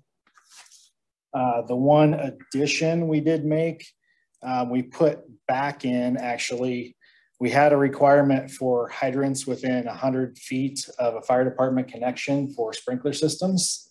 So anytime a building is sprinklered, there's a connection on the outside of the building that we can hook the fire truck to pump more water into the system than what the city supply can do for it. Somewhere along the way in the code, that wording got changed in there to only requiring it for standpipes, which are the pipes that are in stairways at like hotels where we would hook hose to inside the building. We simply just put that back to making it within 100 feet of a fire department connection, no matter whether it's for a sprinkler system or a standpipe. And then the other addition that I proposed, so in 2020, on Easter Day in West Des Moines, there was a very large fire at a construction site. You may remember seeing that on the news. one of the things that hampered efforts in fighting that fire was the fire department connection that I just talked about was not yet hooked up in that building, even though the sprinkler system was there and ready to go. So after that fire, West Des Moines has adopted this as a policy to fit it in between their code cycles, but it will become in the code now for them, and the other members of the Central Iowa Code Consortium that Ryan mentioned are going to follow suit with that also. So this code addition requires that basically anytime there's combustible materials during construction, we get that fire department connection hooked up as soon as the sprinkler system is available. So we're not really trying to change the way contractors put in the sprinkler system or anything like that. Just for an example, the very large senior apartments that are going in up at Berkshire and Douglas, Meadowview, Clive. I was just there. The sprinkler system's set, almost ready to go. They're within a month of opening, the building's up. But for some reason, that fire department connection seems to be like the last thing anybody connects. The pipes on the outside of the building and the pipes at the riser for the sprinkler system, they just haven't connected the two. And that was the same case with the West Des Moines fire. It was there and ready to go. So we're just specifically spelling that out in the code that we want that hooked up as soon as possible when the rest of the sprinkler system is ready to go so we can use it. So those are the two major additions. I did go through the amendments that were previously there in 2018, and we actually deleted some things because the wording in our additions that we've had in the past now match what's in the 2021 IFC code. So there's not really a need for that addition anymore. That most of them were just in there to kind of clarify some wording, and the IFC has done that for us. So we're taking those amendments back out. So any questions for me? Any questions? One, did that retirement home receive maybe your message today? Well, like, are we going to get that hookup? Yeah, the sprinkler contractor comes back on Monday, and that's the next thing on their list. Yeah. All right. Okay. We had a motion and a second to close public hearing. Is there further discussion? Looking around and seeing none, will the council please vote? Aye. And will the clerk please post that vote? And so the motion to close the public hearing passes by a vote of 4-0. Move that ordinance number 1134, having been considered by the council, be voted on for passage prior to final adoption. Second. A motion and a second for the first consideration of ordinance 1134. Further discussion? Seeing none, will the council please vote? Aye. And will the clerk please post that vote?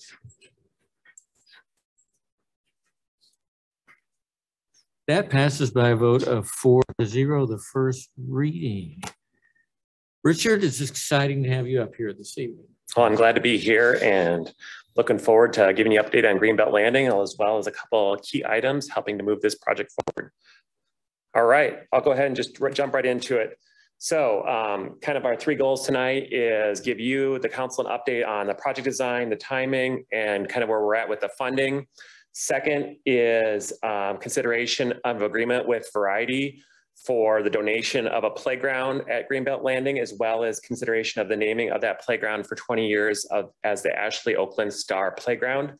What I'll do is, as I get into the presentation a little bit, I'll kind of show you the renderings of that. I'll pause and I'll allow Sherry McMichael, the Executive Director of Variety of Iowa, to come up and see if she wants to say a few words. And then the second item we have here is the contract amendment with Smith Group for the design of construction drawings. This is the second amendment with Smith Group. The first one was to get the site plan going. The second one was for construction drawings of phase one, because at that time, we were only going to do phase one as part of the implementation. But since that time, we changed it to doing it all at once. So this will be for the construction drawings of what was considered phase two at that time. That will get us all the way through to get this project up to the point of bid and award for the entire project. So quickly, just kind of jumping through this. This is the site plan of what the project entails. This is probably familiar to almost everyone. It hasn't changed since the last time we were here. The parking lot modifications, event lawn and stage, remodeling of the special events building, the playground, and then the stormwater and the boardwalk that is associated with that. And then obviously creek stabilization, a lot of the other elements that come with this.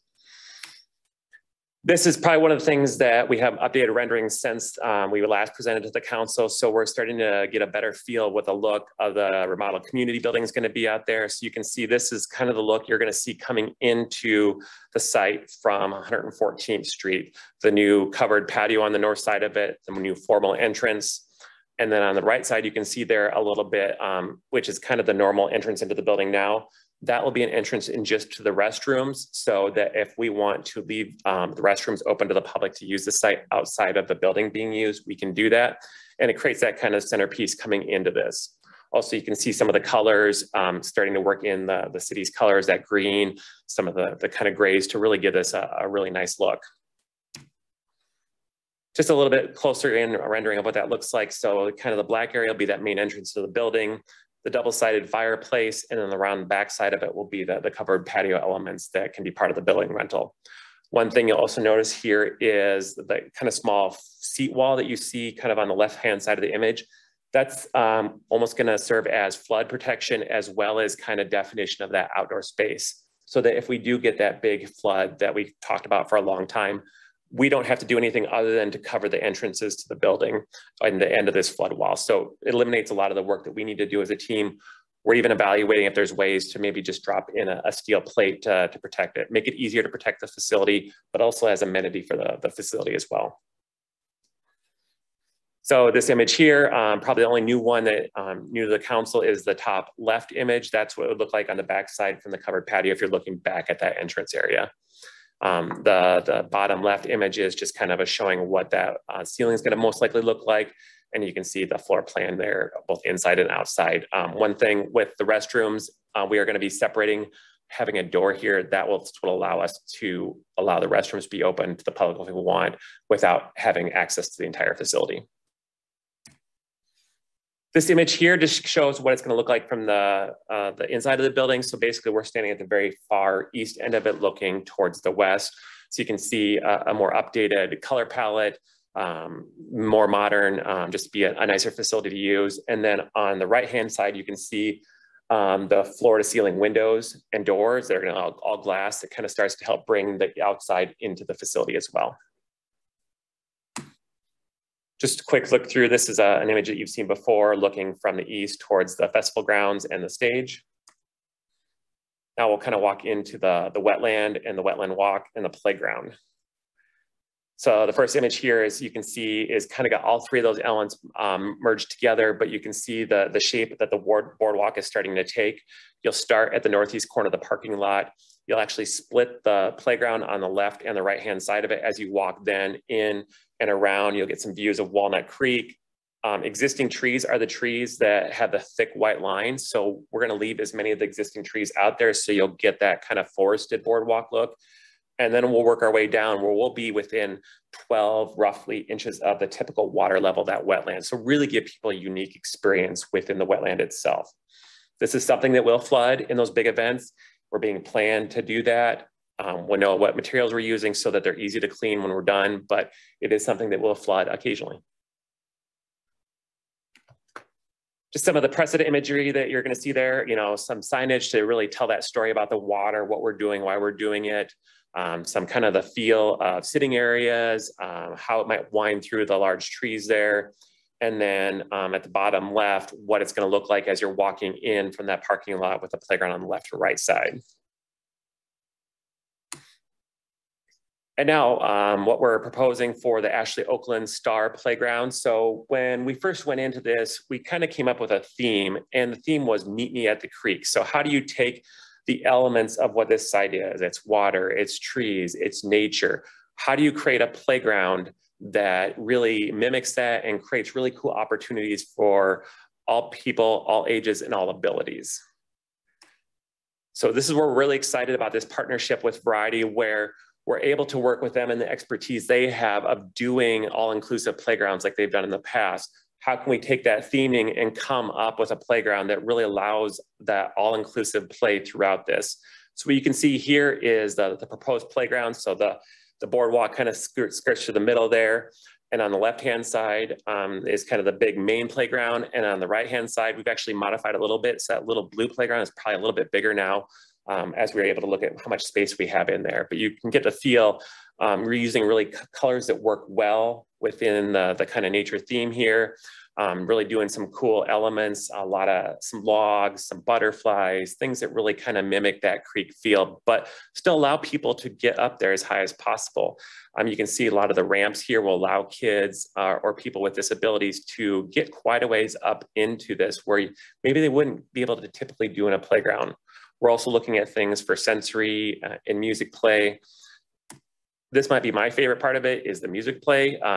So there are some companies now that actually make musical instruments that can be installed out there, look like different natural elements in some ways. So you can see mushroom drums on the bottom. There's different flowers and bells and cattails that kids will be able to go out there and really just kind of have a lot of fun, different octaves, just a really neat way to tie into the playground, the nature, and then the music part of the festival grounds. Driving their parents crazy. Yes, absolutely. That's a prerequisite for all playgrounds. Yeah, that's true. That's a good point. One of the things too on this is, we want to have a safe play surface, realizing mulch is not going to do well in a floodplain like this. So this will be an entirely rubber surface like we've done at Canary Park, and we'll be doing with all the playgrounds moving forward, including Circina. But at the same time, we wanted to do something that really tied into this natural theme, but also then tie into the theme of the oxbows of the district for this area here. So what you can see here is kind of a rough concept of what that looks like. It's almost mimicking a creek flowing through that. The creek will flow under all the bridges on the playground elements. There'll be a few spots where there's oxbows for the district. And then where that will kind of look like it's ending is right here, which is a small water play element that is being incorporated outside of the variety donation, but then feeds into that. So it almost feels like it's mimicking a creek and the oxbows through there. Then also too, the stars on there, we're looking at possibilities of maybe doing some signage that incorporates on to each one of those star locations, that then kids could learn different elements of the creek, why we have oxbows, all those type of things. So really looking at ways to immerse them in play as well as being educational opportunities. I'll pause right there, invite Sherry up and see if she wants to say anything. Well, good evening. I've learned a lot tonight. I didn't think I'd learn so much tonight. So. More than you ever want to know about building code. Yes, I know. Well, we are thrilled to be a part of this project. And it's not just Variety, the children's charity, but it is also the Grubb family. So John and Kim Grubb have been very instrumental in this community. And we've been working with them and kind of came to the conclusion that we wanted to do another playground. And so this is actually our fourth standalone playground. We have one in, our very first one is in honor and in memory and keeping Ash's spirit alive. I'm sure, I hope that everybody knows who Ashley Oakland is. And she was a member of our Young Variety Board and very instrumental, and we wanted to do something in her honor.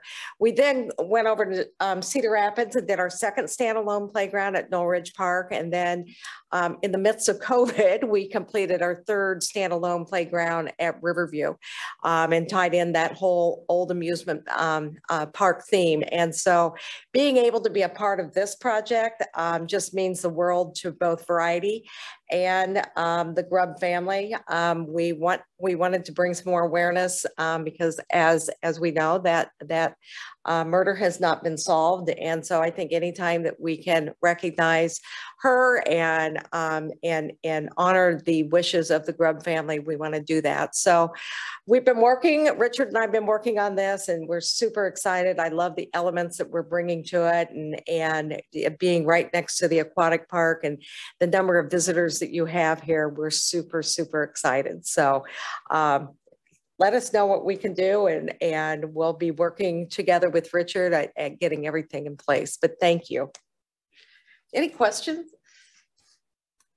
Okay. Thank you very much. And I want to say this too about this. This has been a ton of fun. This is really the nuts and bolts of fun stuff that I get to do on a daily basis. But working with Sherry to kind of come up with this scheme and this plan has been a ton of fun. And really excited about the opportunity to that. And also want to mention the Clive Community Foundation has been a huge part of this.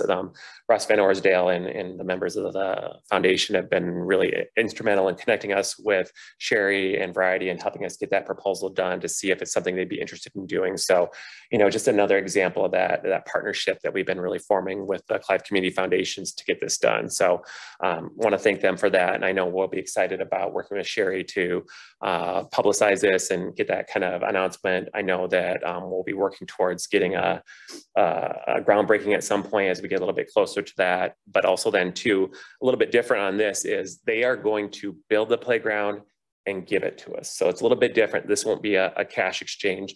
They had the expertise in doing this, like Sherry said, with multiple other playgrounds. So it'll be a really cool way that then they'll just give it to us once they've constructed it. So we've been working through the agreement that got us to that point.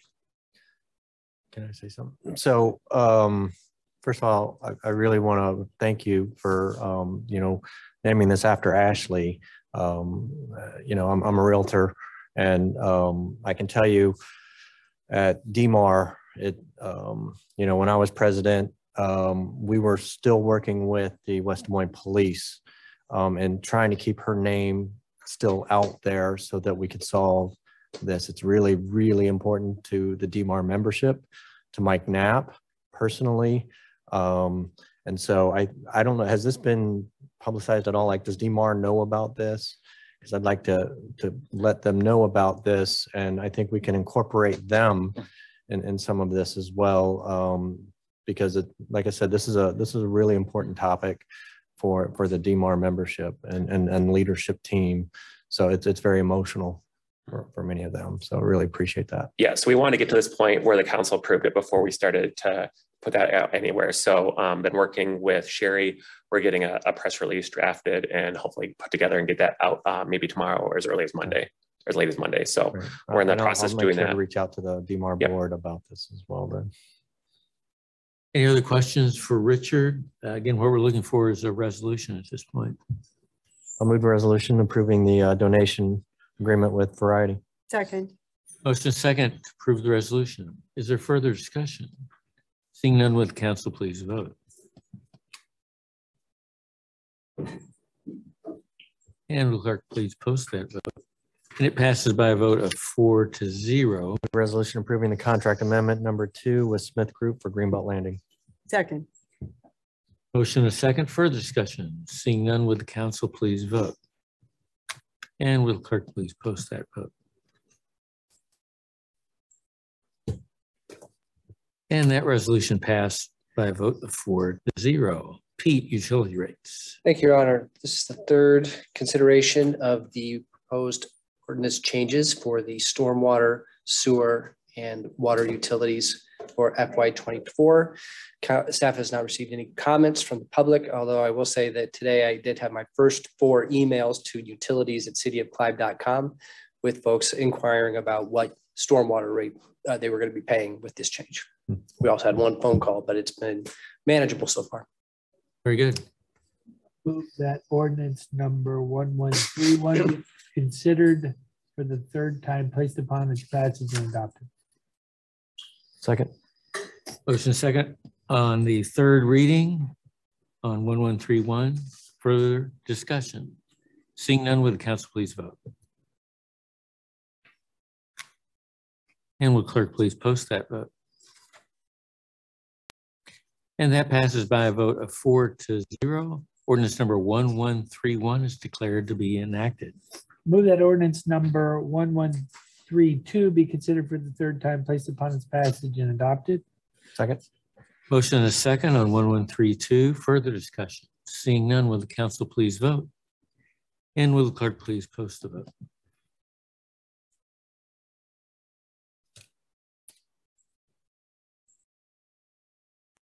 And that passes by a vote of 4-0. Ordinance number 1132 is declared to have been enacted.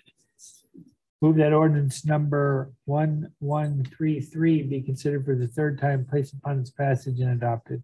Second. Motion and a second. Further discussion? Seeing none, would the council please vote? And will the clerk please post that vote?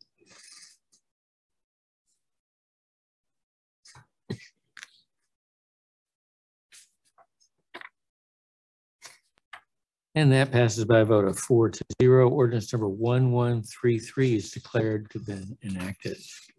Thank you. Finally, Ray, you're up. Sounds good. Good evening, Mayor and Council. Hi, my name is Ray. My pronouns are they, them. I am your water resources engineer, and I would like to tell you about the opportunity to take some money from Polk County and do a hydraulic study with it. Unique opportunity to follow up on some of the results from the Water Resources Master Plan that indicated that there were a handful of larger basins along Alice's Road that presented sort of the last opportunities to reduce the water surface extents and elevations along Walnut Creek. You can't know what you don't know. So can I dock cam? Where does that go? Oh my goodness. Cool. So just so that we are in space where, oh, wow. Okay. So this is where we are in space. This is part of pages out of the Water Resources Master Plan documents. There are 2 basins that are in this study, but the biggest one is the Alice's Road number 2 at 250th and Alice's. It is technically in Grimes. The other basin is the one that is in our own home turf. The way that the Water Resources Master Plan shook out, like results wise, we have several different scenarios that we looked at, sorry. We have several results that we looked at, but they had multiple cooks in the kitchen, so to speak. So this hydraulic study breaks out each of the impacts of those basins alone. So instead of saying scenario 4, where we did all of these basins and the Indian Hills remeander, we'd really like to be able to point to this basin and say this basin had this flood reduction impact. So having further clarity on the basins that seem the most likely, put a pin and an asterisk in that. The results that I'm expecting to have at the end of this, so there'll generally be 3 scenarios, one with just we're calling it Finley Basin, the 250th yellow highlighted one. One scenario with just the Berkshire Basin that is in Clive's limits, and then one scenario with both just to see what are they when they're added together. When Polk County was working with the landowner of the yellow basin, Finley Basin, the configurations that they came up with as feasible were significantly different than anything that HDR had modeled with the Water Resources Master Plan.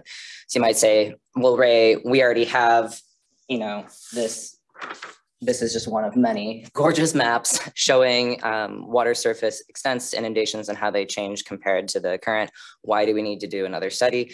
Reason number 1 is that there are significant geometric changes. This basin is just a lot bigger than we expected. We're expecting 400 acre feet, which is order of magnitude larger than what HDR had modeled. Ray, can you point to where those basins are on this map right here that shows kind of the Berkshire Basin, can you see my hands? Berkshire Basin would have been west of Alice's Road, within corporate limits, and 250th is, off the map, significantly north. Maybe like off the table too. Why did HDR, why did we miss it so much? Maybe I can answer that one? Yeah, thanks, babe. We didn't miss it. We were working with the assumptions that had also been identified in previous studies of the watershed, where there were opportunities still to do something that would have a regionally beneficial effect for flooding downstream. What changed is this order of magnitude bigness at the Finley site specifically. 400 acre feet of water storage takes it from Alice's Road. And the way that the property owner had just sort of described it initially would take it many, many thousands of yards further west for where the actual detention could back up into with this concept. Because there's so much more volume potential there than what was ever initially ever considered, we need to better understand now what the potential downstream effect is going to be. Because it still is, and the reason that goes back to the very beginning of why we looked at this. It really is the last obvious place where we can do something regional to get a flood mitigation benefit in our most flood prone areas of Clive. This is where we're looking at putting that detention basin then is Ray, it's actually a modeling for it to be a dry detention. Oh, you talk more about that, Ray. Sure. So the complexities that it's my bedtime and I won't bore you with all of the details. But ultimately the way the permitting looked like it was going to shake out, it looks like that particular basin, we wanted it to be a dry basin so that we wouldn't have to deal with the permitting, that it wouldn't be counted as a loss of stream. That's not what the Army Corps came back and said. They said, if you were going to move forward with this project, even if you were only going to impound the water for a day, 24 to 48 hours, that hits the threshold where we're going to consider it stream loss, which suddenly added another $1.5 million to the construction fees of this dry detention basin. So the reason that Polk County is interested in sort of having a very specific modeling study done is so that when we get ready to tee this project up for construction and Polk County needs different funding, we have a very clear framework for the benefit cost analysis for individual communities. So Clive takes the first crack, says, you know, we expect not only the water surface elevation, but we also need the geospatial and assessors information to say what do the dollars look like on a map, but to also set up that framework so that anybody else who has similar data can sort of put 1 and 2 and get, I guess the recording won't have those hand motions, will it?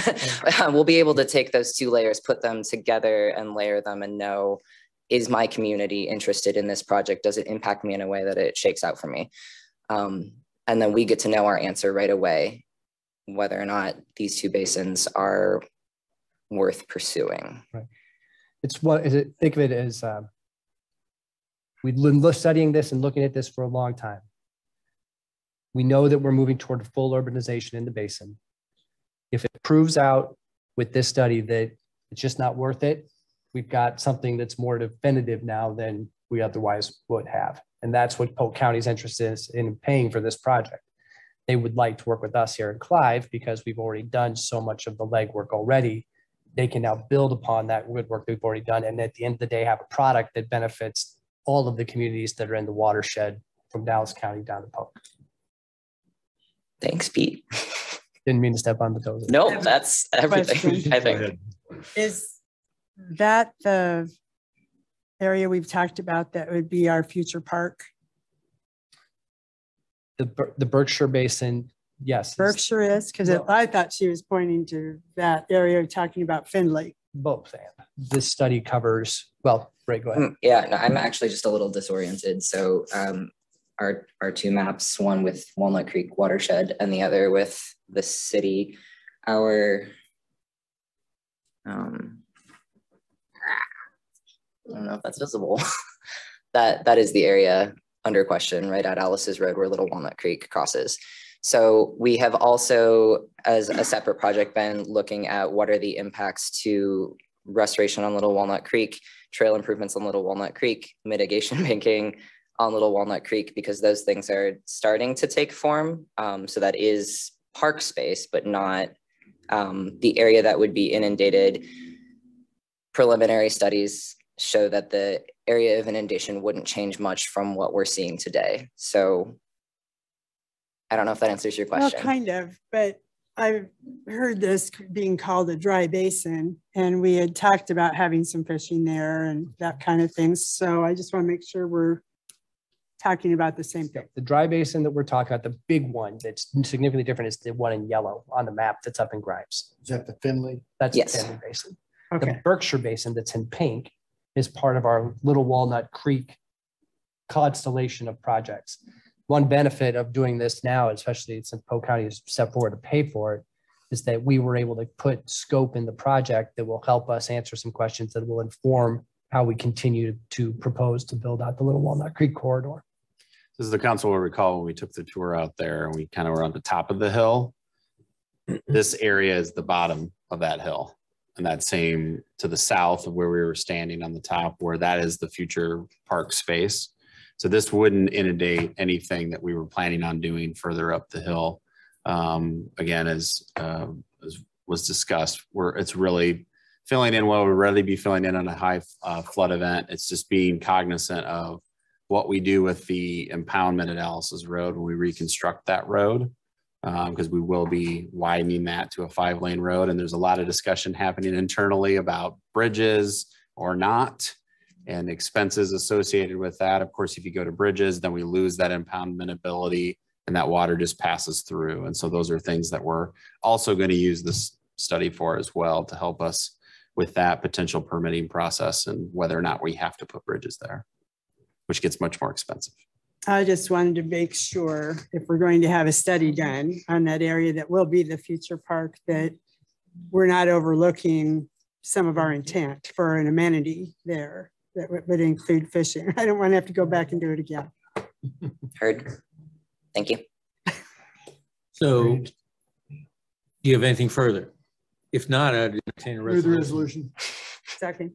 The resolution is in a second. Further discussion?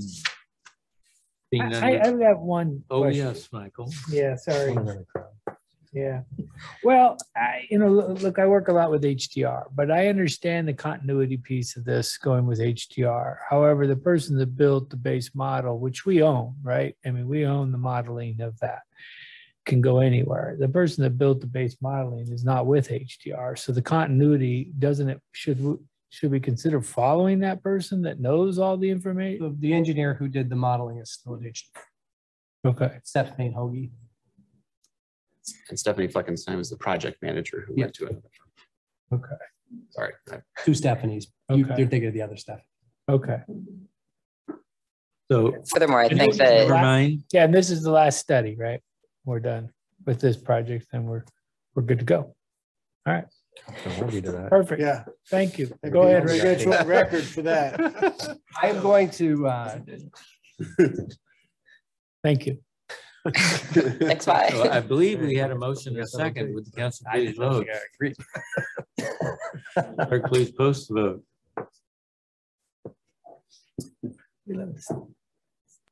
So that resolution passes by a vote of 4-0. Rich, you're back up here. Great win. All right, the item before you now is the approval of rule signs for the city's parks, as well as a second rule sign for the city's trails. This is something that came about, I believe some or all of you received some emails, I think it was late last year, talking about concerns about whether or not dogs had to be on leashes, could they be in presentation? There we go. I knew it was something like that. Following that, we did a little bit of research on what the ordinance said versus what the park sign said. And one of the things we found is that there wasn't any consistent rule signage in our parks or along the trail. Doing a little bit more digging, we found that there was a provision within the ordinance that allowed any signs approved by the city council to be official rule signs. And so what we have done, we did the research, we found that the council had never approved any rule signs for either the trail or the parks. We put together the separate rule sign for parks and for the trails, took them through the Parks and Recreation and Public Art Board. They were unanimously approved. And so tonight we had them before you that if approved tonight will then be hung in the parks and along the trails. Right. The only question I had was the 20-mile-per-hour speed limit. And that's pretty fast for bikes. Yep. We all get a lot of feedback over the years for walkers and strollers. Mm-hmm. How do you come up with that figure? And is that the right figure? I don't know. So we had that discussion at the Parks and Recreation and Public Art Board, as well as staff. I think we all concur with you on that. But we decided at this point, it was better to get moving and get the consistent rule signage out there. And then we will come back and evaluate that once we got those signs approved. So yeah, it's definitely on the list. We want to come back and look at that to see. It's actually in our ordinance that way. Yeah. Okay. Yeah, that's where it comes from to go on the sign. Mhm. Okay, And that's so fine. that's where we Yep. talked about, well, let's put them out there. And then there can be a further conversation about evaluating whether or not the council would ever want to amend that speed limit. Because of course, then you get into enforcement and how do you check it? And so there was a lot of uncertainty around that. We felt that this time especially as we get into the trail season. Let's just get what's in the At least current it's code. something, right? Yeah. Yep. I get it. We can always come back. I think that's a perfect segue to one of the things we've also talked about here and staff and at the board level is how do we kind of enforce? It's tough to enforce, but maybe we need to be looking at an etiquette campaign. So something that the leisure services team will be doing, working with Pete, is putting together an etiquette campaign that we'll unveil later this spring and early summer. Additionally, too, one of the things that we've heard is in the past, the trail has been striped, and people thought that was an effective way to kind of keep people on one side or the other. So we'll be working to get the entire trail striped this spring. So a couple different phases beyond this that will take that rule signage and take it into etiquette and hopefully try to work on behaviors that really encourage people to go lower than that 20 miles an hour, to stay on the right side of the trail, to keep your dog closer as you're walking. Did I see that there's going to be a little bit of a PR campaign as well, in the newsletter and the website too, just talking about trail etiquette? Yep. Yeah, we're going to kind of unveil a whole kind of way. We're going to look at it through probably a combination of some kind of interesting signs along the trails to, like you just said, social media. Nice. Yep. So my only quibble is why no bridge jumping? Huh? We took care of that already. We have a special sign. Yeah. Let's bring that back up. It's got the Weaver boys in there. Exactly. Wait, what we're looking for is a resolution, I believe. I have one more question if you don't mind. Yeah. Sorry. Let me go ahead and do we have a motion? Do we have a second? Second. Further discussion, Susan. Okay. So close time 10:30. I think there are a few times we go past that, most likely with the Clive Festival. So I'm a little nervous about having that on a sign for people to complain about. Do we need to think about changing our ordinance to push that back to 11? And if so, we want the signs to comply with that. So I would say this, that's how the ordinance is written now, and it's been that way. It looks like for quite a long time. One of the things that I've talked with Matt about is maybe doing a wholesale look at the parks and recreation ordinances, as well as the trail ordinances, and evaluating a lot of those and bringing maybe some recommended changes forward. That'll probably be something that we'll put on consideration for your strategic plan this fall, is kind of a wholesale look at it. Because I think there are some things, I mean, the 20 miles an hour or less, the hours of operation, there's probably a few other outdated ones in there that probably exist from the original code adoption. So I think there's a whole scale look at it would be good at some point. Chief, do we get many complaints about folks on the trail late at night, or what's your experience with that? Generally late at night, generally not on the trail. We don't hear a lot about that. We come into contact with them in the parking areas where we can patrol very readily and things like that. But we haven't seen it be a problem on the trail. With to Councilmember Judkins' question though, related to the Clive Festival, that is done under a special events permit. So it does have more flexibility for us in terms of outside of park hours, because we do tend to go to about 11 for that event.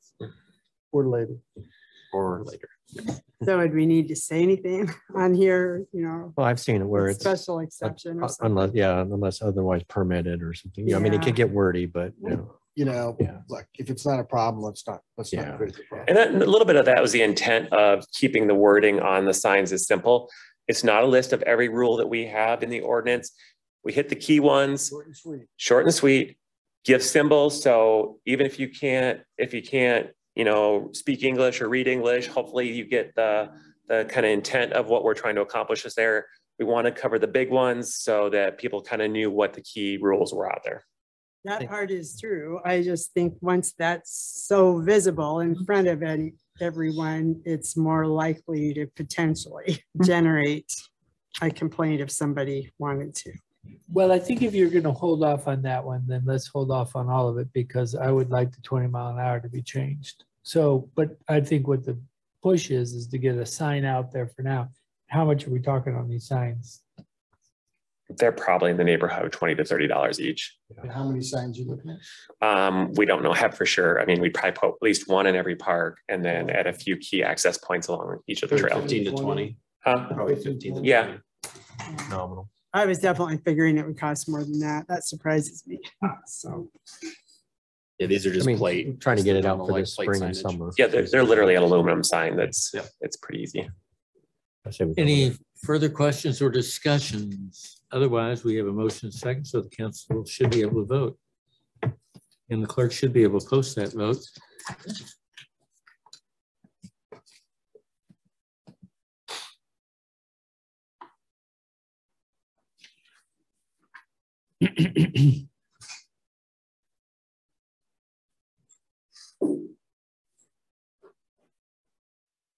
And that passes by a vote of 4-0. Next, we just need a simple motion to approve. Approval. Motion second on the RDG request. Further discussion, seeing none, with council please vote. And will clerk please post the vote. That passes by a vote of 3 yeas and 1 abstention. Next item is the discussion of the strategic plan. Matt. Thanks, Your Honor. Just a few brief updates. Again, most of the details included in your packets. If there's any specific questions, happy to answer those. Just wanted to mention, of course, that we've made a lot of good movement on the top priority items. Earlier today, a group of staff did a kind of finalist interviews with 4 consultant firms for the Lannan Park RFP. So that'll be coming forward to you over the next month here. We talked about Greenbelt Landing tonight. We talked about Little Walnut Creek a little bit tonight. And then some of the other ones related to the Hickman Road interchange, of course, with the DC trip next week. That's our featured item that we're going to be discussing with our federal delegation. And then here recently, over the last couple of council meetings, we've been talking a lot about the recruitment retention program and some changes that we're making there. So a lot of good movement on those top priority items. Communications capacity, that's one that I want to discuss with the council here a little bit later as we talk about the new property tax reform and some concerns that I have going forward in terms of our revenue generating ability that cities will have. And that is a position that we haven't started recruiting for yet. But again, that's something that Pete and I have had some discussions about whether or not now is the right time to move forward with that, recruiting that position, just due to a lot of uncertainty with this council's ability to consider how to manage your tax rate. Because frankly, the legislature has taken a lot of that out of your hands with what was passed today. So we'll be talking a little bit more about that going forward. But to that point, I really do want the council to seriously think about things I wouldn't have said 2, 3, 5, 4 years ago. The more these legislators do this, it does upset me that they take this away. And so things like these fees, rental fees, things that look simple for, an FTE or 2 to go out and look at something, there's a cost. And so they say we can't charge a permit fee. Let's do an inspection fee. I mean, we got to start looking at creative ways that as they handcuff us, that we can start recouping some of these fees. It's not that I want to start hitting everybody with costs, but these are real costs for an Airbnb that will recoup it with their rental fees. Or, I have a potential rental in Clive. I'm okay with paying a rental fee, right? A permit fee. And if I put it into a rental, that's real. They have to come out and look at my condo and all that, and that's fine. I'll pay it if I put it into that. And so we have to start looking at these things and other things that are edgy, but that are real, that these legislators cannot continue to do this, that are now going to make us make tough decisions that make us look like we're not being financially responsible with the dollars of this taxpayers. And that's not true. It's because up on the hill, they can do whatever they want. And they don't have to live down here on the day-to-day operations of a city. And they've never had to. And so we've got to start making some decisions down here to start being a little edgier. And I don't care if we push them to preempt us on other things. Great. It means we're being creative and innovative and pushing the envelope if they're going to preempt us. That's fine. And we continue to do it. So that's it. But we need to do that. We need to continue to talk about it. I know it's not anything anyone wants to talk about, but I've said it before, and I'm not there yet. I really am not. But the heck with them. I'm almost okay with putting a speed car in, right? I am. The heck with them. I know, but right? That's as far as I'm getting. I'm tired of them doing this up there. And we'd be doing that for public safety. Absolutely. I mean, Hickman is dangerous and the speeding is dangerous. You can get there, right? So, and we're right? If the FTEs, if we can't afford more police officers and all that, we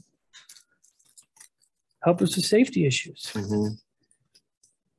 And to that point, when I was talking specifically about the communications position, I really think there's still a lot of uncertainty and interpretation happening with this new bill that was signed by the governor today.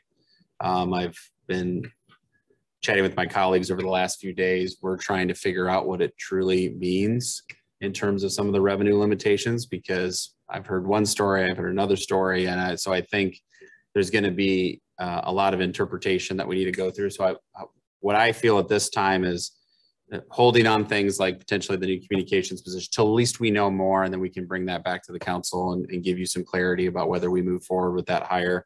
Again, it was approved for the next fiscal year for July 1. So again, we have time anyway, but we need to get a lot more clarity on how this bill impacts us and bring that back to you all for your further review. But I can tell you today, no matter what way you read it, it's going to impact us in some form or another. It does also have a lot of transparency related items that are additions, some things in terms of changing on debt service, but in terms of bond issuance and things like that, that are actually some changes in the other direction where they're giving us a little bit more flexibility on some things.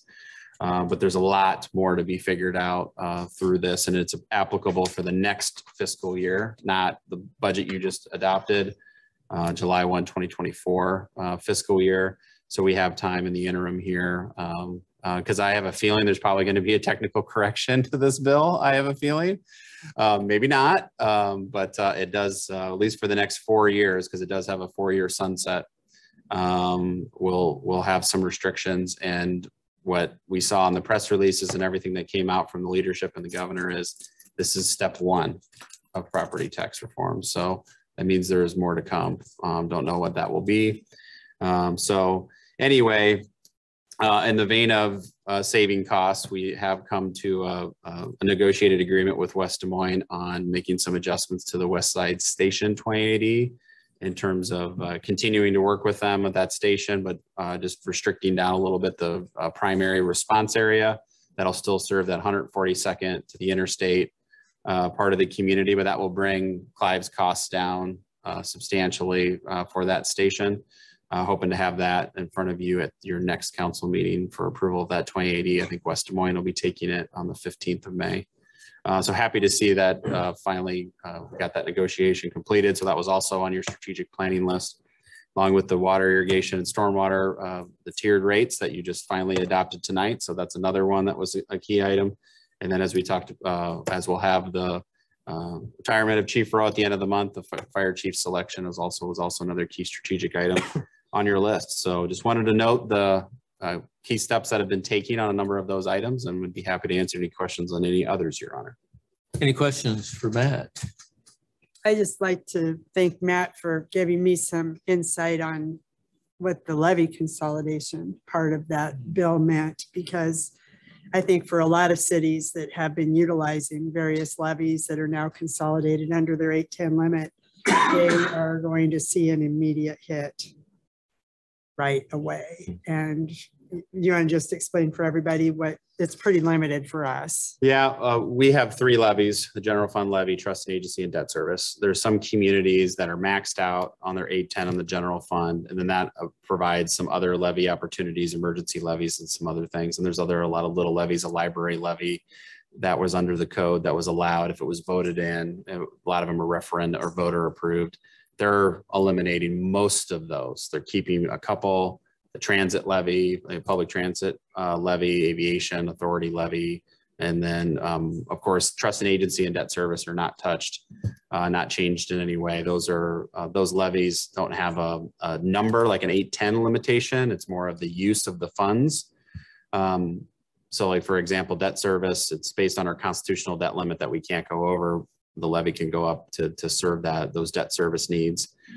Trust and agency levy is health insurance, pensions. There's certain kinds of expenses that are allowed to go in there. Those are usually ones that are outside of a city's control because of where the insurance market is at, and the pension, police and fire pension system that the state of Iowa controls, or a board controls that's appointed by the state of Iowa. So there's certain levies that are not necessarily under certain kind of limitation like the general fund.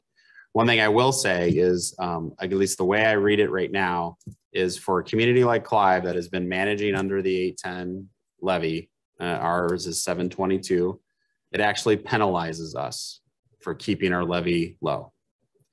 If I had to do it all over again, this budget, if I knew this was coming, I would have encouraged you to move our levy up to the 810 and dropped our trust and agency levy to give us more flexibility under this code, because we don't get any credit, at least the way I read it today, for having our levy at 722. Because again, the way I read some of this legislation is if we have a certain amount of valuation growth, it would automatically adjust our levy down and you cannot raise it. The council cannot even vote to raise it if they wanted to, at least the way I read it today. So that's some of the things that I have to get a little bit firmer understanding on. So you're basically getting penalized for keeping your general fund levy rate low. Now, 80% of cities in Iowa are at their 810 levy limit. We're one of, not exception, but a smaller in the minority on that. But there's a lot more to be figured out, but it is interesting how the consolidation of levies is going to impact some cities that were relying upon that right away, and has a little bit of an uncertain impact on us, because we still have to get a lot of clarity on what that means for a community that's under the 810 levy limit. Because once you hit the 810, there's certain expenses that are in our general fund budget today that you can then move over to the trust and agency levy, like IPER's pension expenses. That's in our general fund today. You can move it over to the trust and agency levy when you're maxed out on your general fund at 810 under current law. But we're not at the 810, but we can't move it. And does that mean we can move the IPER's pension expenses that, again, we don't have a control over, to our trust and agency levy? I don't know. I have about 30 questions like that we still have to figure out. Can we amend our budget now before the end of the year? Can we amend the budget? I mean, could we amend You can amend the everything? You can amend the make this budget. happen? You can't amend the levy rate. I asked that question to the Department of Management. Liz and I both did that. After we published our levy, we couldn't change it. Kind of like the new mortgage rules that just took effect on May 1st, where Right. the those with good credit are being penalized and having to subsidize those with bad credit to get a mortgage. Yeah, I need to get mine to tank here quick. I did have one question, and that is, I'm concerned about long-term impact on tax increment financing. And for anything that we've got debt against TIF, and I think that could be complicated. Mm-hmm. So. Yeah, the final bill, there was one bill that was being discussed towards the end that actually took the school foundational 540 levy down $1, and the state was going to take that over. That didn't happen in the final bill. That would have, if that would have happened, that would have took $1 out of the TIF consolidated rate. So that could have had an impact on every city's TIF debt. One question I have going forward, this actually makes cities more reliant upon TIF. Right. Because now you don't have incentives. This will be very interesting for the very high growth communities. I'll just say that, because it actually disincentivizes a community to grow, in my opinion, the way I read this. So that'll be interesting to see what happens. We're kind of on the tail end of our high growth. We still are having it, and valuation that goes along with it. But for your Ankeny's and Waukees of the world, that'll be interesting to see how this bill impacts them and what considerations they'll have to make. Anything else? I'll have your questions. If not, we'll move into reports. Nothing tonight, Your Honor. Nothing on potholes? Everything's good? No, they're not good, but improving. They are improving, and we'll keep at it. Crack sealing operations, pothole repair works, all underway. Very good. Ed? Well, my problem is MPO hasn't been very eventful lately. So yeah, pretty boring. Pretty boring. Well, as you all probably saw, there's going to be some changes in leadership at MPO. The exec team met this morning, and we unanimously approved the severance package for Todd Ashby. So he is now on medical leave until the end of this fiscal year, and we'll have 1 year severance for the next year.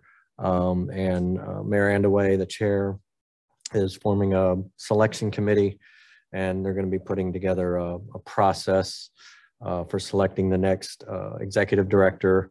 It is planned to be a national search to try to find a highly qualified executive director.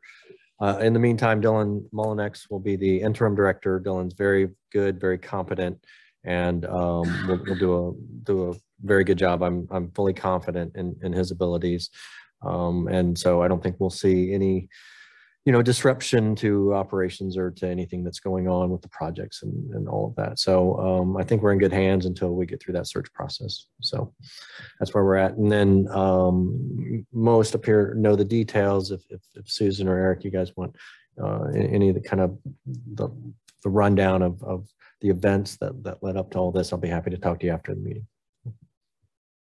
Thanks, Ted. Eric. No report, Your Honor. Susan. The Clive Economic Vitality Committee had a really great tour of Clive. So credit to Doug and Matt for organizing a really interesting tour and a really nice party bus. Don't call it a party bus. Wow. Like a kegger on that bus or something? Or what? I didn't get invited to that. Oh, It did have lights in there. it did have lights in it. We had a few bottles of water. That was it. Glitter and everything. No. Okay, all right. We're more tasteful than that. Come on. Right. But a good percentage of the committee was able to attend. Council member Shrikant was there too. So it's very good, and I expect more good conversation to be generated from it. Thank you, Susan. Michael. Just quick on DART. DART's in the same. They are just finishing up. They have a short list for CEO. And so that is, you'll be hearing kind of some chatter about that, probably, especially in DC, how that's unfolding. And that should be decided here shortly. And so that's good news. We'll probably be voting on that in the next few weeks. Very good. Thank you, Matt. Just mentioning that, we have the DC trip next week. A week from Monday, we'll have the Fairway ribbon cutting grand opening event for the council.